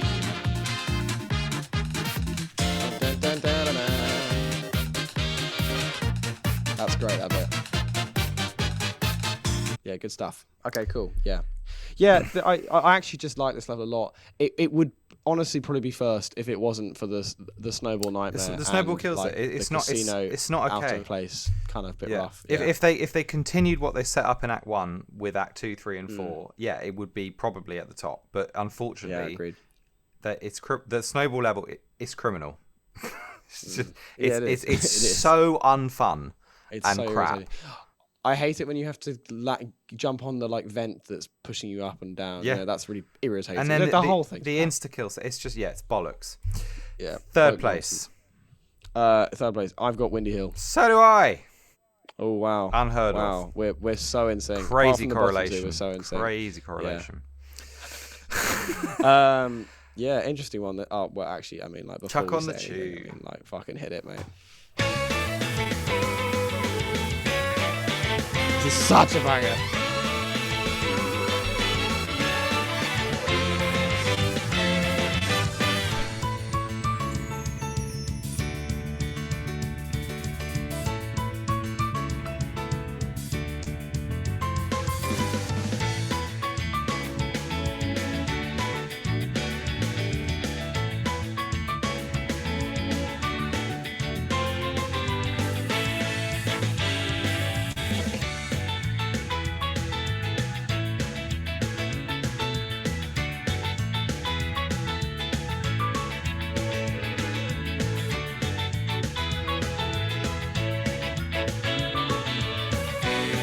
Oh, that's so good. That drum is so good.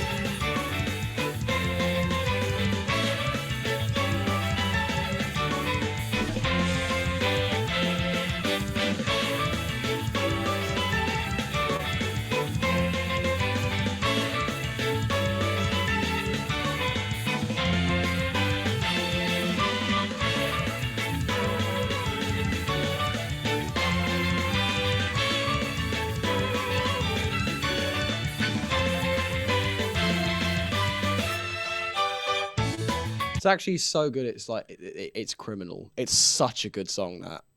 It's just pure Sonic joy. Yeah, it is. It's perfect. Fucking love it. What a tune. It does. Yeah, it's. You can see why it captures what should be the spirit of. Yeah, you can see why people like the game, if you attribute the mood and tone of it to this song, which does help define it to a great deal. It is big just time. Yeah. It's very this is so Lost World, very upbeat, which is a good thing. Yeah, exactly. It is. It's a fantastic song, and it does. It sets you. You can. It's enough to make you like, okay, this is new and a bit weird, but I'll kind of work with it.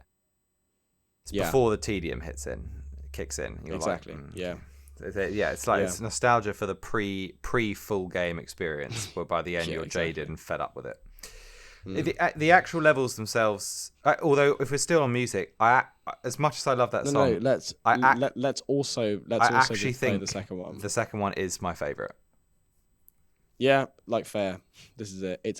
I think this is my favorite song in the whole game. Actually, really? Okay. Yeah. Well, here we go. Let's hear it.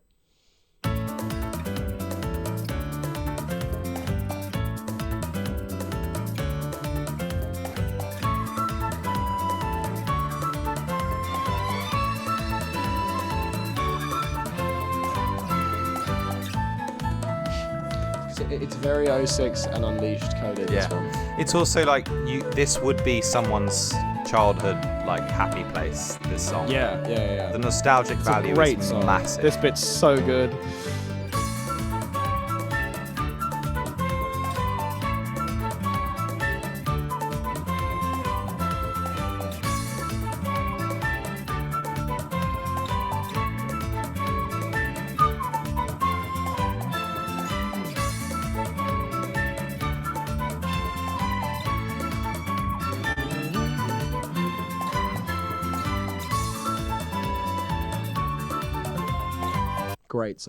Great song. It is. I think the lovely stuff. The general like aesthetic of the game just works well here. If you're like trying to buy in the player to the new style, it looks good with the Green Hill stuff. It is another Green Hill ripoff. It is it literally is Green Hill, but really which is that's why it's not any higher. But it's also it is a safe and good way of integrating all of these new things into the gaming experience, which I can respect. It works. And it is just such a nice place. Yeah, it's very pleasant. I love the makes it nice wooden panels platforming, the trees, the rivers, the bridges. And it's a lovely vibe. Even though it is Green Hill coded massively, the novelty of the layout gives it something to engage with. Exactly. And then it's probably about as Windy Hill is about as fun as Lost World gets. I reckon, exactly. It's fun and it's a good difficulty level to get you in, and then it starts to drift away from that, because then you've got Act 1, which is the standard regular intro 3D shoot. The cloud section is absolutely shit, and I would also argue it's too long. I think it's way too long. You could takes like a good 2 minutes. You could trim not just the cloud section, like the latter half of the level starts to become a bit repetitive. You could trim some of that, just long green paths, chasing that bell and all the shit. It's just like, okay. Unless you there's a specific route where you can go on the fast running sections later on, which is really fun. I've only done it once. It's much better, but it's too hard to get to. Yeah, and that's cool that it gives you the ability to do that. But again, it's just a bit. It can get quite slow and quite long. Anyway, the whole level generally is fine. Agreed. Act 2 introduces the side scrolling at sunset. It's a pretty aesthetic. Works well. No problems there. Fine. Yes, very standard. The nighttime tunnel, again, a new vibe. I really like the. Don't mind. There's another one in a later one. Silent Hill. Silent Forest. I keep saying Silent Hill. That's a horror film, isn't it? Silent franchise. Silent Forest. Yeah. I like that level. It's the inversion of the pipe because it's on the inside, so it's a half pipe tube. Yes. That's great, and it's I don't know, they're fun. They're good. You're talking about the Windy Hill one. Yeah. I like it as well. I like the bats. I like the difference. I like the fact that you're underground in caverns. It's cool. I love the music. This is a really good song. Yeah, it's cool. I love the wah guitar in the background. The whap whap shit. It's great. It's very cool.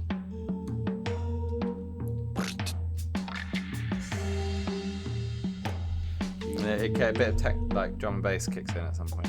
Yeah. No, not that bit.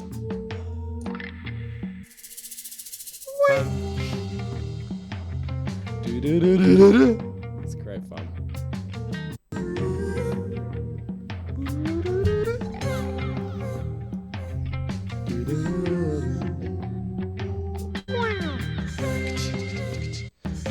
great. It is.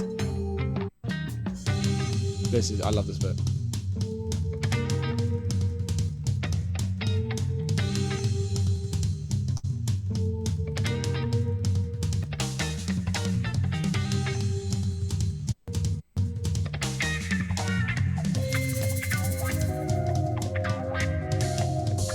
Yeah, good stuff. Yeah, agreed. Decent. So I've generally no issues with it really. I think it's a good nice tone first setter. level, The art style nice first works. world. There's Act 4's also like you go back a bit to the Act 1 style, and then you get side scrolling, but with Zaz's moon fucking buggy thing, what's it called? Moon mech. Moon mech. It's integrated into the level, which is fine. It's not too painful. It's fine. It's all just it's quite good, and that's kind of it. Yeah, agreed. It's a safe open. It doesn't push the boundaries too much, so I'm happy to just put it in third. Yeah, me too. Cool. Okay, nice. What's your 2? What do you think I've put? Silent Forest. Wrong. Oh, I put Desert Ruins in second place. Wow. And so we deviate. You've switched it around. Let's cover you first. Okay, fine. Desert Ruins. Why is that in second place? Why is it in second? Well, I guess the question is, why is it not in first place? Yeah, because I think these two are at a pretty similar. I would agree. Of like goodness. Yeah. I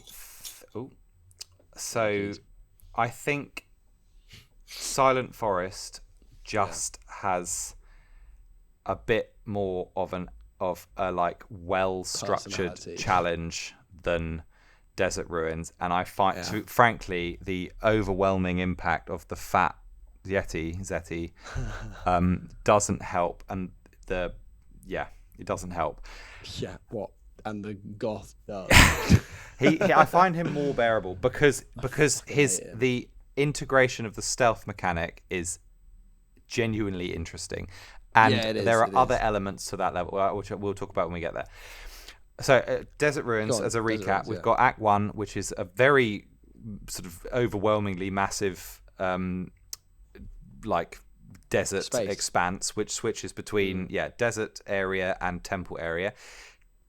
Little bit repetitive. You kind of do the same level twice.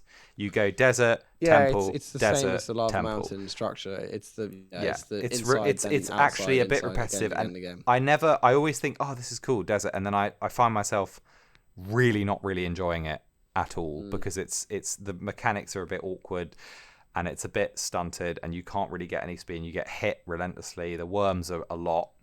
Anyway, it's fine. I think that's when you start going, oh, I'm not the parkour element just goes out the window because it's a big open expanse and there's less to engage with. Act 2 then just wildly deviates completely in a like bizarre way, where you're suddenly up in the forest again, running down a honeycomb path at max speed, so you can't stop. So I read that someone compared it to the Knuckles Chaotic Special stages. Oh yeah. It kind of is like that, and you're running through, and you've got this fucking idiot talking at you. It's cool. It's quite a fun level. It's really annoying if you're getting red rings, but it's otherwise fun. Act 3 is, and then you fight fucking Zomon on his face, the Gannam or whatever at the end, and then Act 3 is hate that thing. Yeah, same. Hate it. Act 3 is quite. Actually, I kind of respect the gag. I think it's quite funny. I kind of wonder what came first. Like, did they make the did they come up with the idea of switching desert and dessert, and then come up with the idea of a fat greedy Zeti, or was it the other way round? Oh yeah. Don't know. It's worrying either way if you think about it. To make something just to get this gag, because it is quite good. Yeah. But also, it's stupid. It's stupid, but I have a tiny bit of respect for it because it's quite bold. Yeah. It's a short and sweet, if you pardon the pun, level that doesn't it's fine. It's just it's like Sweet Mountain bonus. You sort of run around. It's easy. And then Act 4, I don't enjoy. It's kind of like a really drawn out boss fight with him in an environment that's very to me it's very Superstars. It just reminds me of that level, Sand Sanctuary. It's fine.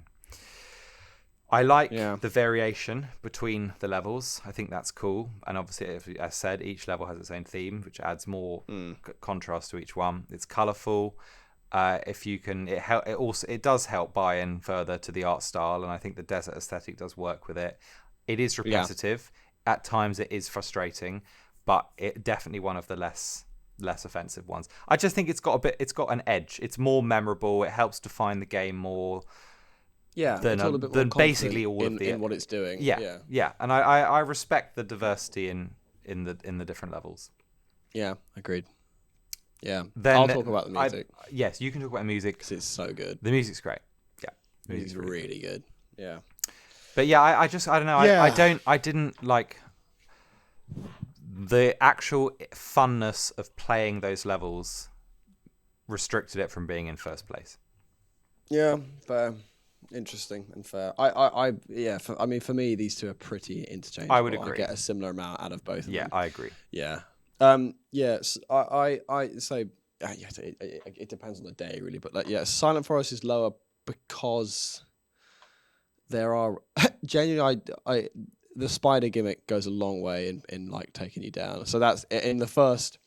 So Silent Forest is a lovely place. The first level is in this oversized. Well, it's sort of jungle forest, along these platforms with like a similar Windy Hill Act 1 style, but like just platforming, running along them, grinding kind of stuff. It's interesting. Great music, really good music for the Silent Forest ones. But it has a couple of just boring bits, which is when you land on a planetoid and you got to take out 5 spiders. It's not great. It's a boss gate, basically. So I'm just catching my breath. Similar to the Big Now shit, it's just nonsense. It's boring and takes too long. It's just fine. There's not enough of that. I wish I would have liked Act 4 to have a bit more of the Act 1 stuff in it. So Act 2 is a sneaking 2D one where you go in a 2D spiral until you get to the middle, and in the middle is this giant owl mech piloted by the Zor, the Goth Seti, and he follows you with a spotlight, and you have to hide behind the bushes, or be fast enough that he doesn't catch you, which is quite fun if you're good enough to do that. That's some of it, and then the rest is just normal platforming. But and it's got this great sneaky French music playing, which I'd love. And then the fourth one is a very long 2D temple puzzle challenge, temple platforming challenge, which is decent and like quite a nice vibe. And Act 3 is a cave. It's like an alpine ice cave. It's quite cool. The trees in the background. Cool. They're like snow in it. Yeah. Yeah. Oh yeah. Yes, it is. I think it's a good challenge to traverse. Lots of good gimmicks in this zone. Interesting, nice vibe. Just better. Just a bit more original than the rest of them. I mean, this is such a good song. Reminiscent of the SO2 Rouge themes, but like more Sonic-y. For sure.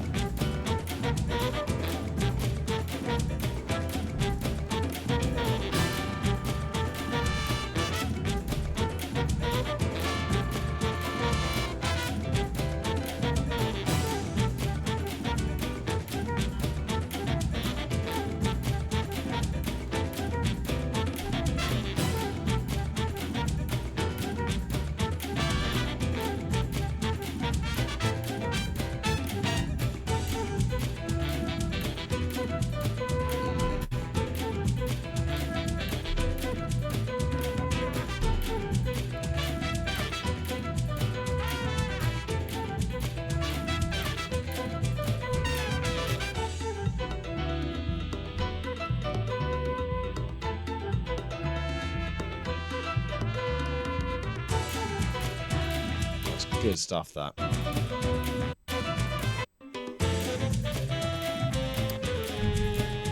Oh yeah, lovely. And play Act 2, the sneaky one. Yeah. So you go from this.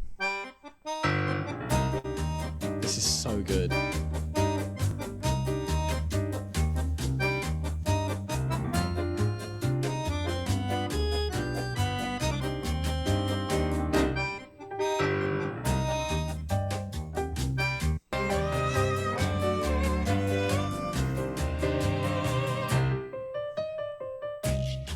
So cool. It's lovely stuff.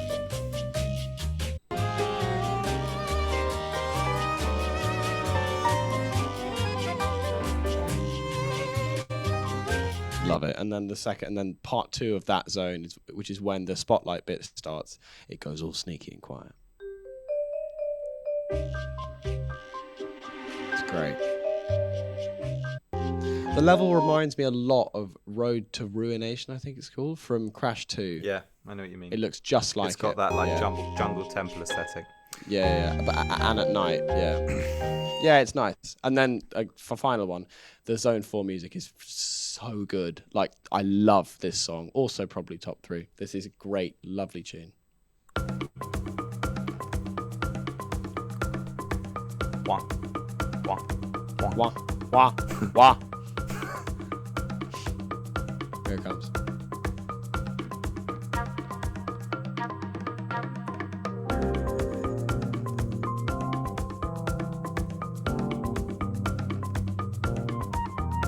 It's just so nice. Yeah. Yeah. Great jazzy shit coming in here.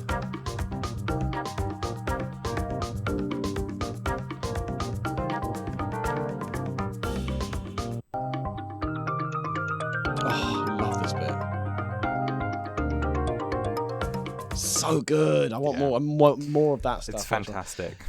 Yeah. For me, the big reason why it's so high for that. For me, is the music in it. Yeah, go on. Now you go. I talk a bit about Silent. I think Silent Forest is the upgrade, enhanced version of Windy Hill that Tropical Coast should have been, and it works fantastically because it gives you same ingredients but enhanced and more of it. Yeah. The palette change is so refreshing somehow. I just like the rich jungle greens. It works fantastically well. And with those, I don't know what significantly more absorbing than the rest. Yeah, it really is. It's very, very, especially after the pain that you've gone through for Frozen Factory. It's very refreshing. Yeah. Act 1 is also a nice length. It's like it's shorter than the other Act 1s, and it works really well. I love the plant. Those plant. I don't know what they're called. The stinky plant. They're really smelly in real life. Oh, I know what you mean. Yeah. They're like, I think they're called Rafflesia. Yes, that's it. That works great. I just really like Act 1, to be honest. I think it's a really beautiful level. It's a great zone. And I wish there's more of it. Yeah, exactly. Spiders aside, it's generally really fun to progress and a very refreshing environment. It's a really good jungle level. Like the plants actually there. There's a lot of detail that's gone into it that I respect. True. And I also love Act 2. I find I didn't the first time I played it, but then the second time I was like, actually no, this is genuinely engaging me in a way that's fun, not like the snowball, which is just frustrating. This is something you can do if you have engaged yourself. You can't rush it like crazy. If you do, you're rewarded because you get through quickly.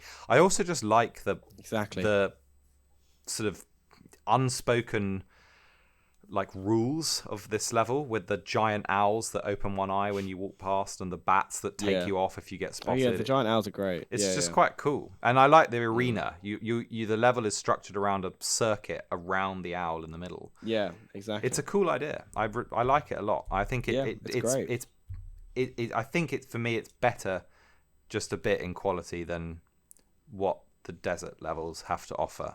I think this is more this is of a higher grade than the honeycomb chase. But yeah, I can see the benefit of both. And the music, obviously, superb. Yeah. Act 3 is the weakest, but still, I think it's a good challenge. It's fine. The tunnel concept and how it's different from the others I like as well. And then I really like the jungle temple. Yeah. And then moving through into jungle proper. Great. I think it works really well. There is a built-in mechanic with the Sandopolis light switch thing, but it is, you know what I mean, when you pull the switch and it all goes dark. It's good in that it's not inhibiting and you can still progress. It just changes the optics on the gameplay experience, which I like. I like it. That's good. Gimmick, that's measured. It's not too annoying. It's not detrimental. Exactly. Yeah, it just switches it up in a good way. Exactly. It doesn't fuck you up. Yeah. So I think. Well, good levels, solid, and it comes at a point in the game which is like really refreshing as well. So it's an unexpected relief because you're starting to get fed up. Then you hit Sky Road and you're like, okay, this is fucked. Fuck. Yeah, fair. yeah. I think that I'm happy with it in first. What puts Desert Ruins in first for me over that is the speed element, because you can two of the levels are really fast. The first one, well, really fast in terms of Lost World. You can be like, the first one is probably the fastest you get. You can do some really fun spin dash. Oh, you the spin dash in it, yeah. And the fucking thing where I discovered this too late. You spin dash, then you hold it down, then press it again, then you can then you can hold it forever. Again, really useful, but not told that. You can go really fast over the big bits of Desert Ruins, which is just a lot of fun. Jump over the big pits and all that. I really like the environment of that. And Honeycomb Highway, which is just fucking awesome. That's really fun. Great, good platforming, good pace, and quite a nice environment. I like it. Yeah, the food one, Zone 3, as you say, is interesting.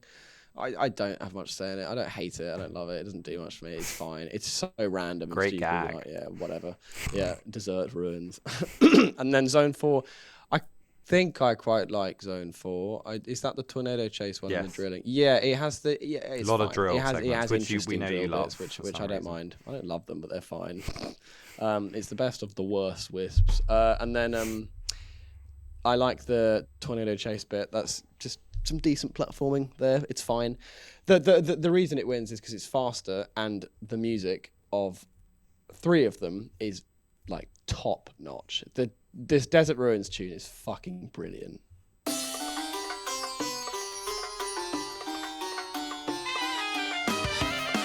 Fucking love it.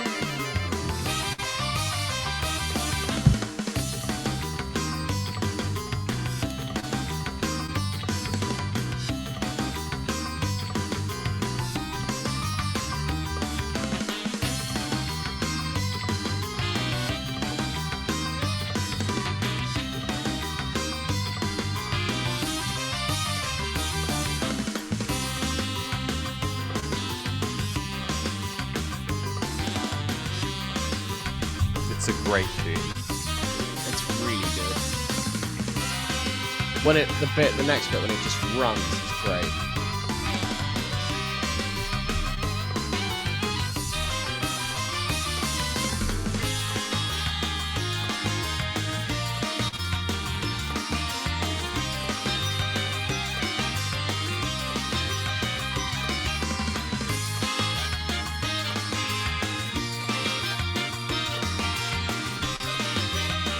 Oh, this bit's great.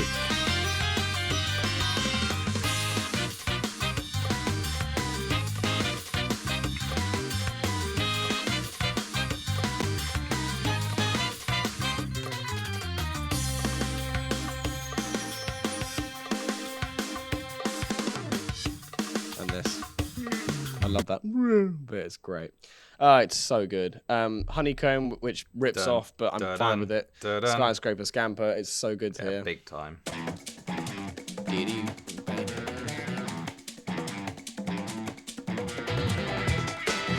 It's literally, it's just a remix.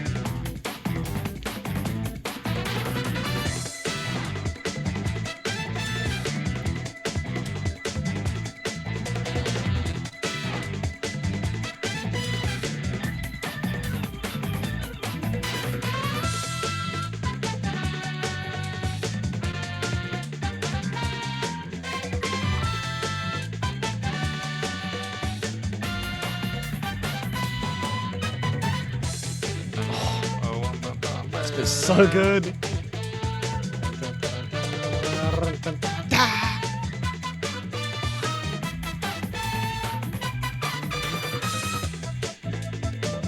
It's fucking brilliant. And then the Ruins Zone 4 does a similar thing to the first one. It's great.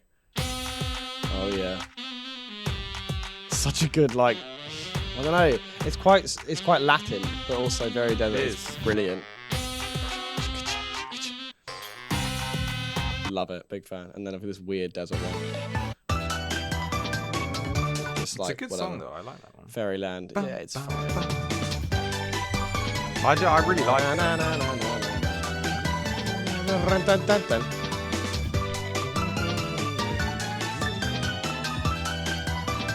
It's got personality. Yeah, it's a lot of fun. It is good, this one. I like. Yeah, I just Desert Ruins is always the part I enjoy the most. I love the way it looks. I like the palm trees, the big open spaces, the giant sandworms. It's got a lot of scope to it. The temple bits are fine, but they're whatever. And I quite like the wall running you do on. That's when part of the parkour is quite fun. Yeah, Honeycomb's great. Zone 4 is good. That's about it, really. It's just it's the best of a pretty mediocre bunch. Cool. I'd say. I'm pleased you've put it in second because it's my second. Sorry, please put it in first, and I put Silent Hill first. It works well. Yeah, they both get the recognition they deserve. Great. Nice. Cool. Not bad. Interesting. Pretty united. We are, but I'm not surprised, to be honest, because they are, the frustrating ones that are have been punished. It's pretty objective, yeah. Yeah, exactly. Bosses. Let's fucking rattle through these because they're generally the quality of boss fights is awful throughout the whole game. There's really fight all of nothing the to write home about. Eggman at the end.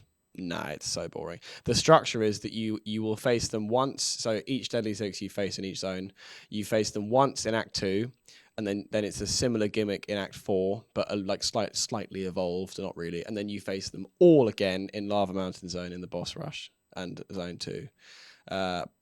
That's it. Could have done with just one encounter, to be honest. Easily. There's 7 of them. At the bottom, I've got Xena. So her one is you're in the snowball in Zone 2. You're in the snowball. Then big snowmen appear. You have to hit them and then hit her. Nonsense and clanky and crap. And then there's I mean, she's always dead before she can even do anything in Zone 4, which is when she has a laser and spins around the planet. I don't even know. It's rubbish. And then in Lava Mountain, it's a seesaw dumping up and down, which is also over in seconds. Really crap, surrounded by dreadful dialogue. It's boring and shit. So that's the worst one, I think. 7. Do you think if she had a really good personality, you'd find her attractive? Would you go on a date with her, do you think? What are you saying? What? Just because she's curvaceous? She's pretty voluptuous. Yeah, I can see it kind of working. She has some unexpected. They are a surprise, but I don't know. The outfit's not. It's not the most flattering. To be sure, that's not the most flattering. Is it? The horn's kind of an off-put. The horn's pretty bleak. Yeah, that's pretty bleak. She's green, mate. It's not ideal. And she's a Zeti. Yeah, no. I'd take Zik over her, I think. Yeah, I reckon. Yeah, Zik would be more fun. Yeah. He'd show you his ancient culture. Absolutely cooked. Yeah. It's just. I reckon he can do a lot with the staff. Yeah. What's Xena's fucking toy? That snowman head, basically. That's it, isn't it? That's her thing. Nails. Yeah. They've each got a toy. Manicure. Zavok's got his dragon. Someone's got the face. Snowballs. She got snowballs. Zik has his fruit and his staff. Yeah. Zaz has the moon mech. Zavok has the big dragon.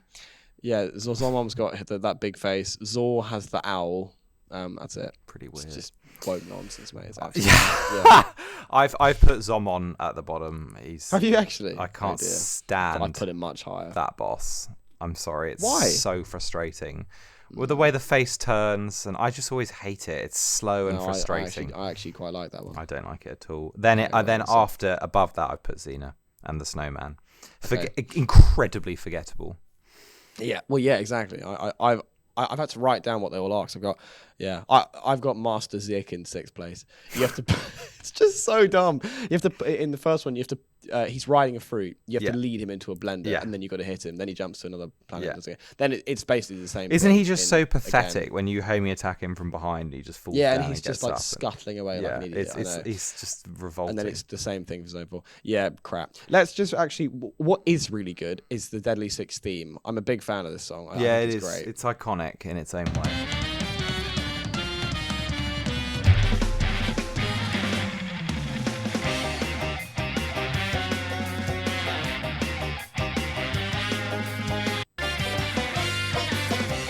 And it fits their cartoon vibe pretty well, actually.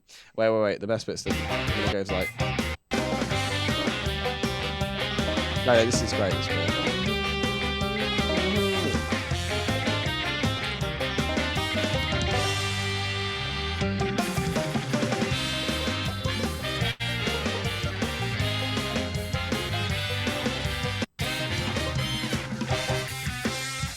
a great song. I don't know, this bit. This is coming. The banjo here. This is this bit.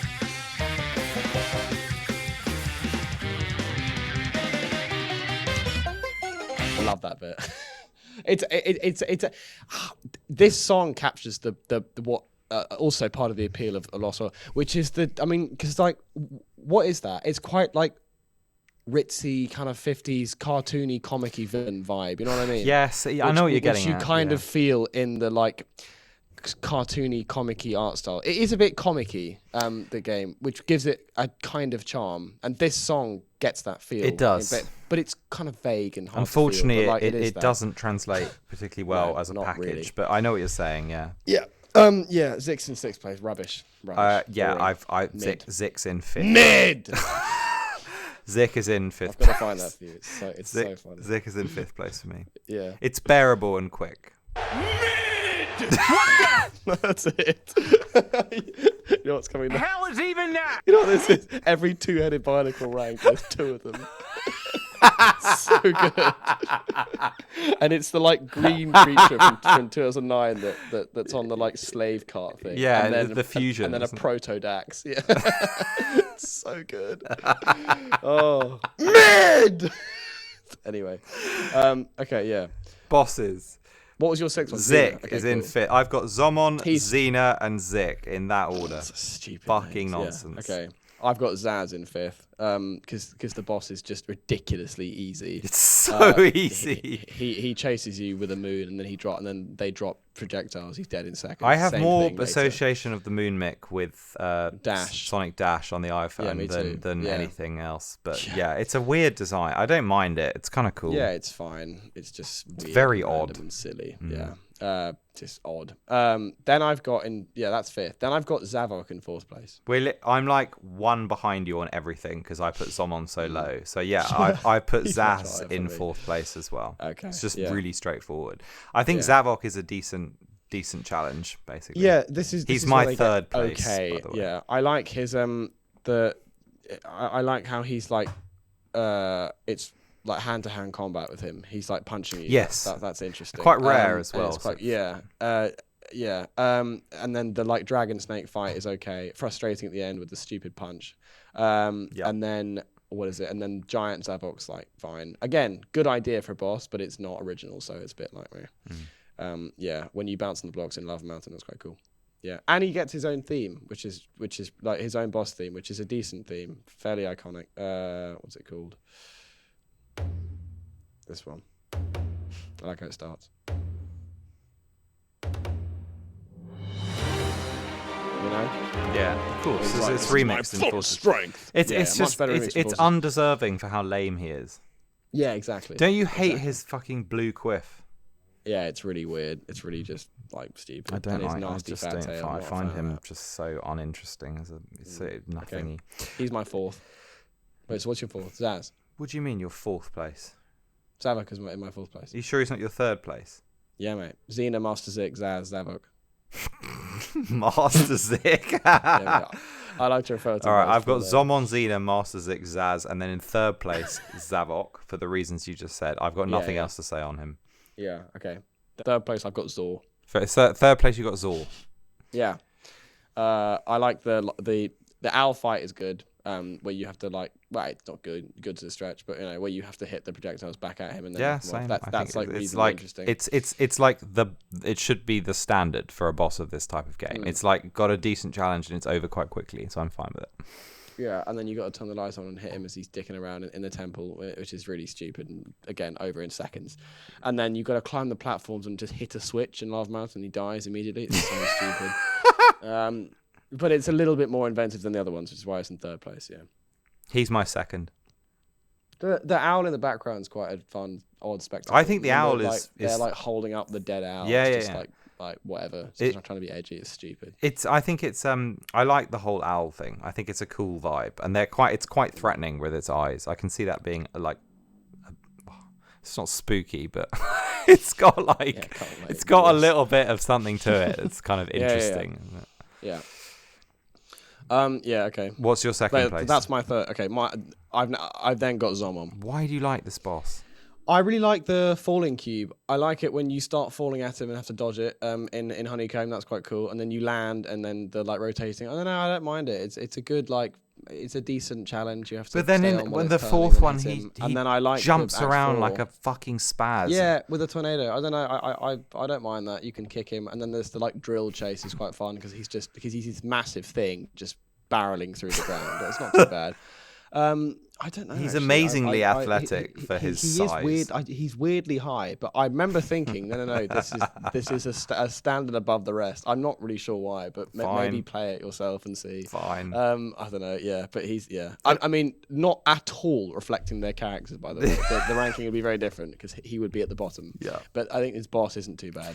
Obviously, the Super Egg Robo is at the top. I think that's it's a rip off of the Nega Wisp. The colours Nega Wisp and then Forces rips it off again with the Phase 3. But it's still like it has good kind of the impact that Sonic. I like how he sends it flying like in Unleashed. I like its fucking massive shoulders. They're cool. I like the way it looks. And it's like cape. It generally feels like it's a not decent it's classic. not pushing the ball out of park considerably, but it's a decent. No, it's pretty standard. It's a decent boss, and it feels like this is a cool final showdown. It's fine. As Eggman bosses go, it's fine. It's not up there with the Egg Viper and the like, but it's like a good entry, and it's better than any of the fucking spaz bosses. Agreed. Yeah. The song is good as well. The song's great. Play it. It's just a bit runners, you know? The whole game's a bit runners, but that's because it is in a lot of runners.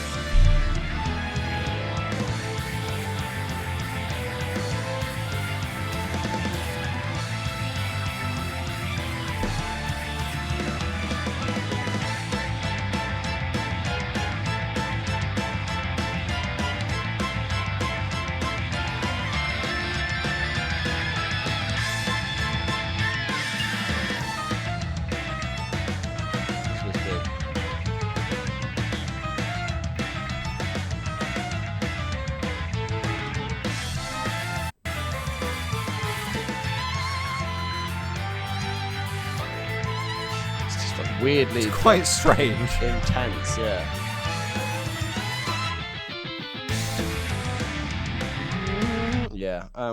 Like decent. It's a bit tone deaf. It's like the showdown isn't that exciting. No, I suppose not. But I think sometimes it's a treat when they do that, but it's a bit weird. I remember playing it and thinking, you know what, that's fine. That's actually not a bad and it's over boss. Pretty fast. It is. It doesn't draw it out. It's it's not a great boss in the grand scheme of the franchise, but it's fine. No, but it's fine. Yeah, it'll do.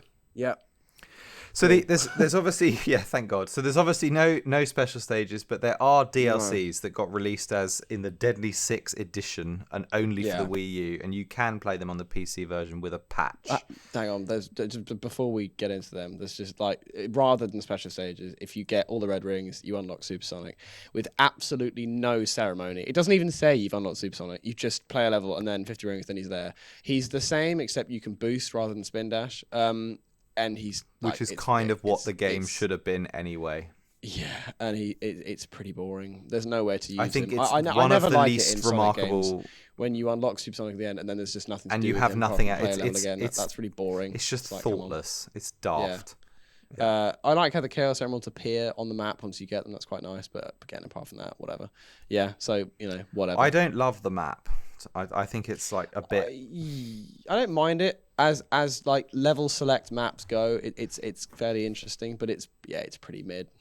It is mid. Yeah. DLC. So there's 3. There were 3. Yeah. There's the Knights one. Yeah, which is they are astonishingly short.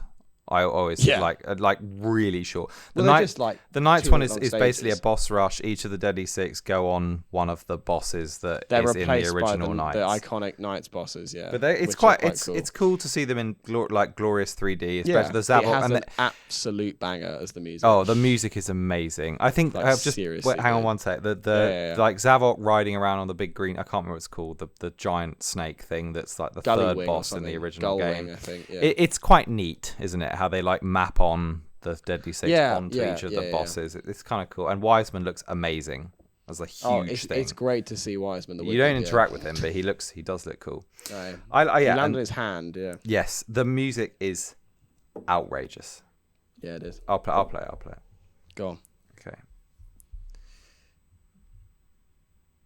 Boss, not the normal one. I knew you fucking knew But it. this is so chill. Okay, right, here we go. This one's whatever. This one's great. It's got that, like, it has that adventure brass Yeah. we've not heard for decades. It's so good to hear them.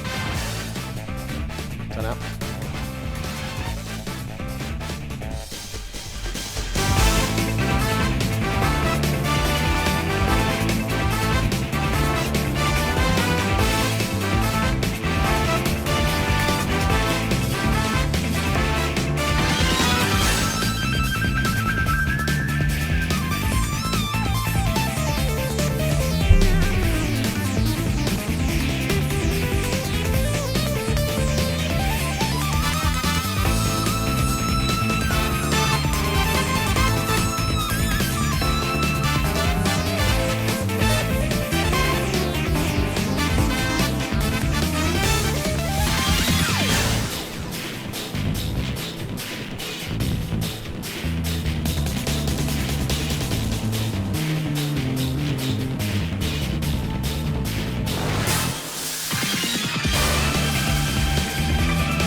Possibly the best song in the game. No, I actually think it's up there. No, it's not. It is very good. But it's a really remix that of bass a song is from very, Nights. very, very good. Yeah, I know, it's but they've done a it's really such good job. I know, it's such a good song. It's a really cool song. So anyway, I think it might be my least favorite DLC because it is just like Windy Hill receives a big transformation. yeah, thing. but okay, Like, fine. whatever. The bosses and they're boss over rush. so quickly as well. You can do Yeah. it in like 3 minutes. Yeah. What you prefer Yoshi's World one? Yeah. Yeah, I like Yoshi's Island Zone, but that's because I've played the game. I haven't. You've not played the original. It's Mario World 2 Yoshi's Island is very nice. Very quick as like well. Then. iconic game, and it has a great soundtrack, and this does a nice remix. This.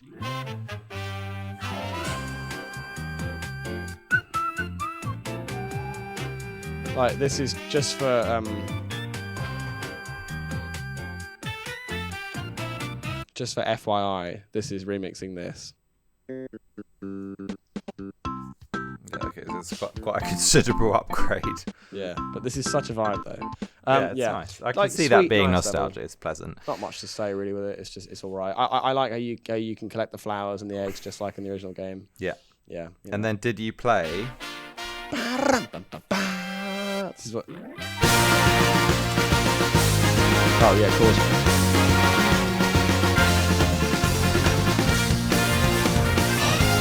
So good.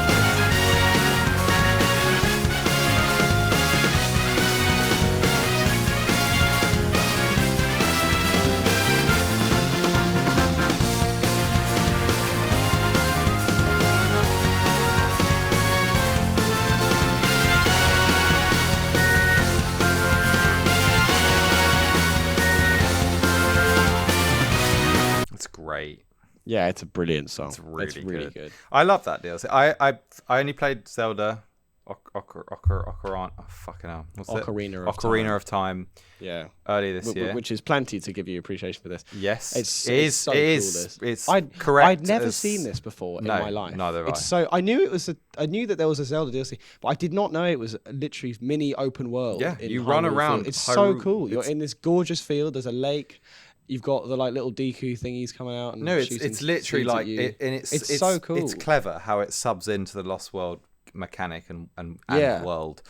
I was very impressed, and it was perfect cool timing because I tease for just Frontiers. finished Ocarina of Time for the first time. Well, and it's it was like, wow, this is really fucking yeah, cool. it does it all. It has the sequence of when like Link opens the treasure chest and gets the heart. And it does does. it with Well, that it has as well. all. It's very loyal to the game, has and he the kicks gems. it, and Yeah. the chest opens, and it has all the Listen. exactly. Yeah. Hey!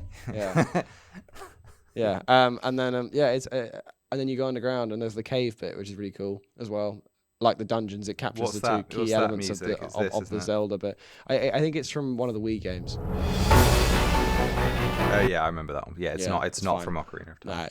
No. Yeah, and then it's really good. cool. It's a very impressive. It's a great little zone. It's easy and quick, but if you're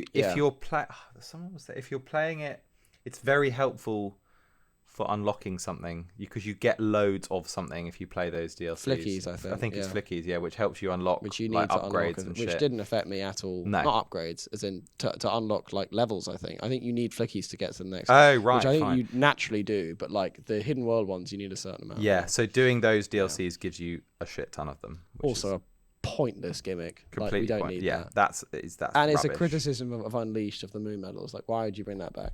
Yeah. Yeah, there you go. That's three. It's a real shame you can't play Yoshi's or Zelda on like the PC anymore. I don't know you can, but you have to patch it. You can, but you got to mod it in. Like, it's just a shame. It's dumb. Because it's iconic. It's really cool. It's good. I mean, they could have easily have not ported the game at all because it didn't. Have a PC. Thank God they did. Well, thank God. Yeah, for the sake of this I pod, suppose not so, for my own enjoyment at all. That's true. Yeah. Are there any other bits of the soundtrack that are worth? There's also a circus stage, which is only. Yeah, I've never seen this shit. You can only play that on the Wii U. It's only in the Wii U. Yeah. It's not. It appears randomly as it's you a get red flicky rings, collection like gimmick as well. It's not interesting. Yeah. No, I think that's kind of it really. There's not much else to say. It's just the Bayou drums version. Yeah, what's that? Yeah. Don't know really. I like the main theme. It's not a vocal theme. It's quite interesting. It's just again pretty iconic. It is iconic. I've heard that enough now. And the supersonic track, what's that? Just this.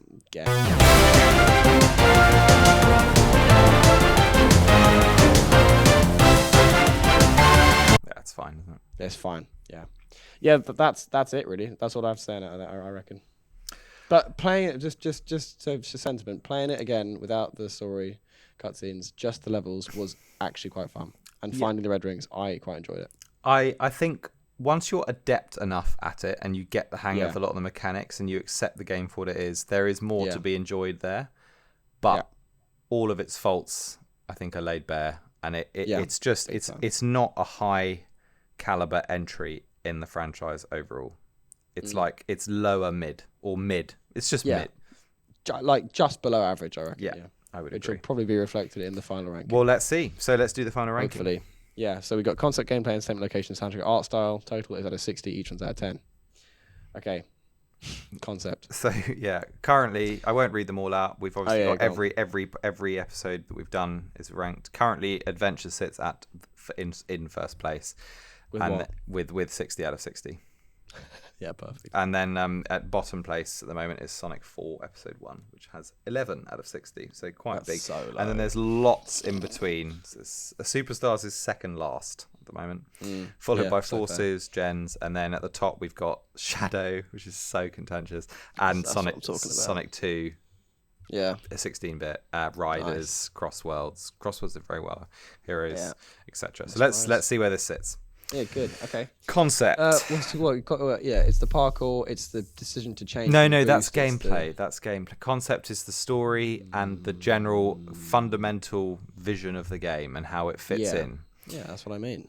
Yeah, we went straight in with parkour, which is clearly a gameplay That's mechanic. a big part of the concept, though. Sort of, yeah. To change Sonic's shit. Yeah, let's focus on story and the fact that it's ripping off Mario. Yeah, pretty low. The concept should be. It's a lot of bad ideas here. A lot of bad ideas. I would say 4.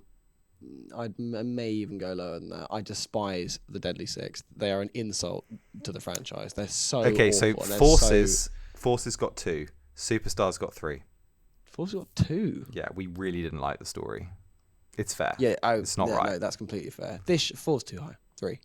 I'll go with 3. Then it's on par with Superstars. 3. Yeah, which is that's fair. Yeah, it's about as substanceless as Superstars. Agreed.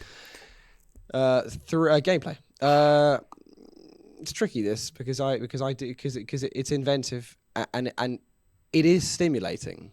It's not boring gameplay. I agree. You are on your toes. You're thinking. It's just done in a poor way. It's not done well. It's not telegraphed. It's not. The learning curve is all wrong. Maybe 5, 6.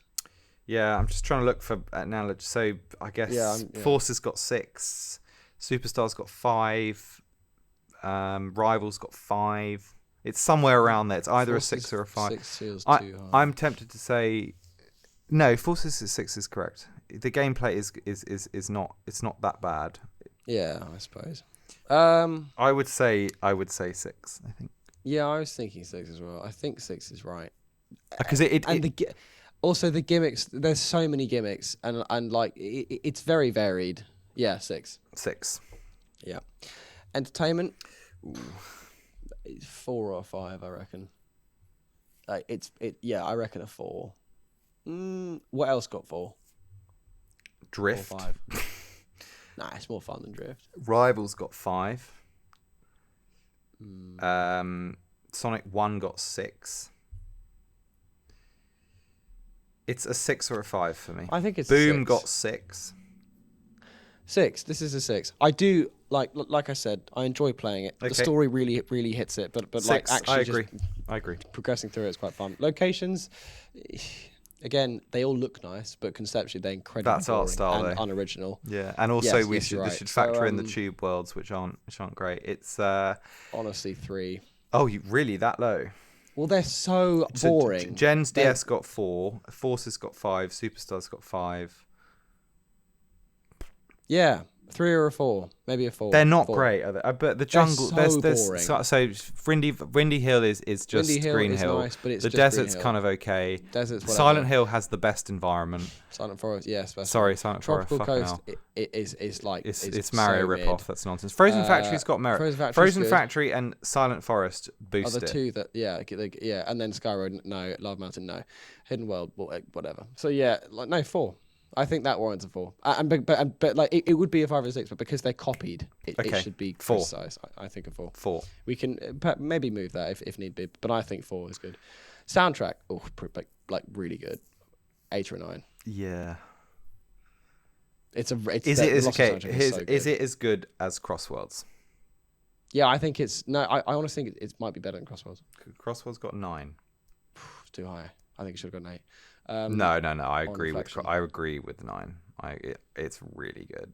Well, then this should get a 9 then. Because and the Heroes got 9. Yeah, this I think it's 9. It's such a good soundtrack. Yeah, I've always loved the soundtrack of this Me game. too. I think it's a 9. Yeah. Okay. In art style.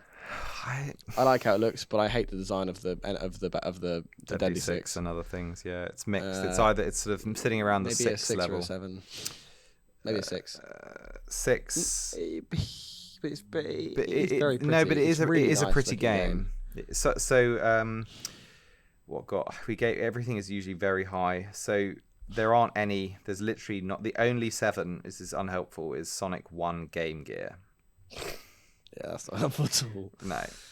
Maybe Sonic Drift got 7. Sonic Gens 3 SDS got 7. Boom got 8. No, I think I prefer Boom's graphical style. I think. Maybe a 7. It's 7 or 8. If we give it an 8, what does the total get to? Comes out 36 if we give it an 8. So that there's to be honest, there's a very big gap between Boom at 34 and Sonic 1 Game Gear at 43. So anything, it's better than Boom, but it's not as good as the Game Gear games, is what we're saying, which I think is probably right. Yeah, that's fair. So then, I mean, 36 would be fine. It looks nice. Let's 8 for art style. It looks great. It does. I think it's generally considered to be quite a vibrant, pretty game. Its long-term impact of being reused, but I do like how it looks. Yeah. I'm happy with that. And it carries it a long way. Yeah, 36 is good. 36 out of 60. Nice. Perfect. So that sits, as we said, bang in the middle. It's just over halfway, but it's not get creepy into the sort of higher echelon games. Yeah, I think that fits perfectly. Great. Yeah, nice. Good Hang shit. on a minute. Do you think we should give Concept 2? What is it now? What 3. do we give? 3. Boom got 3. Forces I think got 2. it should be lower. Genuinely because of the Deadly Six, but like just the lack of foresight of the presentation of the characters, the ridiculously boring story, the extractor nonsense, just like it's such a it's just so shit. I don't know. It'll be on a par with Forces. Yeah, I think that's right. Yeah, okay, maybe you're right. Go on then. Two for concept. 35. So it's just better than Boom, which I think is still fine. That feels right. Yeah. Okay, cool. Yeah, that's better. Good. 35 out of 60. Nice. That's fair. Perfect. Okay. Cool. Thank God for that. Please, that's done. About fucking time. Yeah. So next up, moving onwards and upwards, we're going to jump to a sequel. Yes, and backwards. A sequel, Sonic Advance 2. Hell yeah. Our first sequel of the series. Very exciting. Yes, it is. No, because we started with Sonic 2 8-bit. Really. Fine. Okay. Apart from the OG trilogy, yes. It's the and we've done Sonic 2 as well. Other game. Yeah, whatever. Okay. Yeah, that's very exciting. Yes. I'm looking forward to that. Sonic Advance 2 is it's a class game. It's better than I think it's better than Advance 1. It improves on the same formula. I actually don't know. I think it is, but I'm not let's sure. see. Let's see. We'll find out. Yeah, let's find out. We'll find out next It has time. a crippling element, which we'll discuss, but it's a great game. There's much more positive stuff to say than Lost World, which is a mixed bag. That's what it's going to be. Okay. Yeah. We'll try and do that faster than the gap between. Yeah, we're going to return because I don't know about E101, but I'm approaching the end of my busy period, so I'll be able to get back on. That's chill. We can soon, recalibrate, and we'll have a more regular uploading schedule. Yeah, and get back on the Insta as well. Yeah. Keep an eye on the Insta. Subscribe to YouTube. All of it. Yeah. Agreed. at Sonic the Podcast. Nice. What do we end with? Comes on the tin. Let's end with. I don't know. What should we end with? Okay. What about this? Yeah.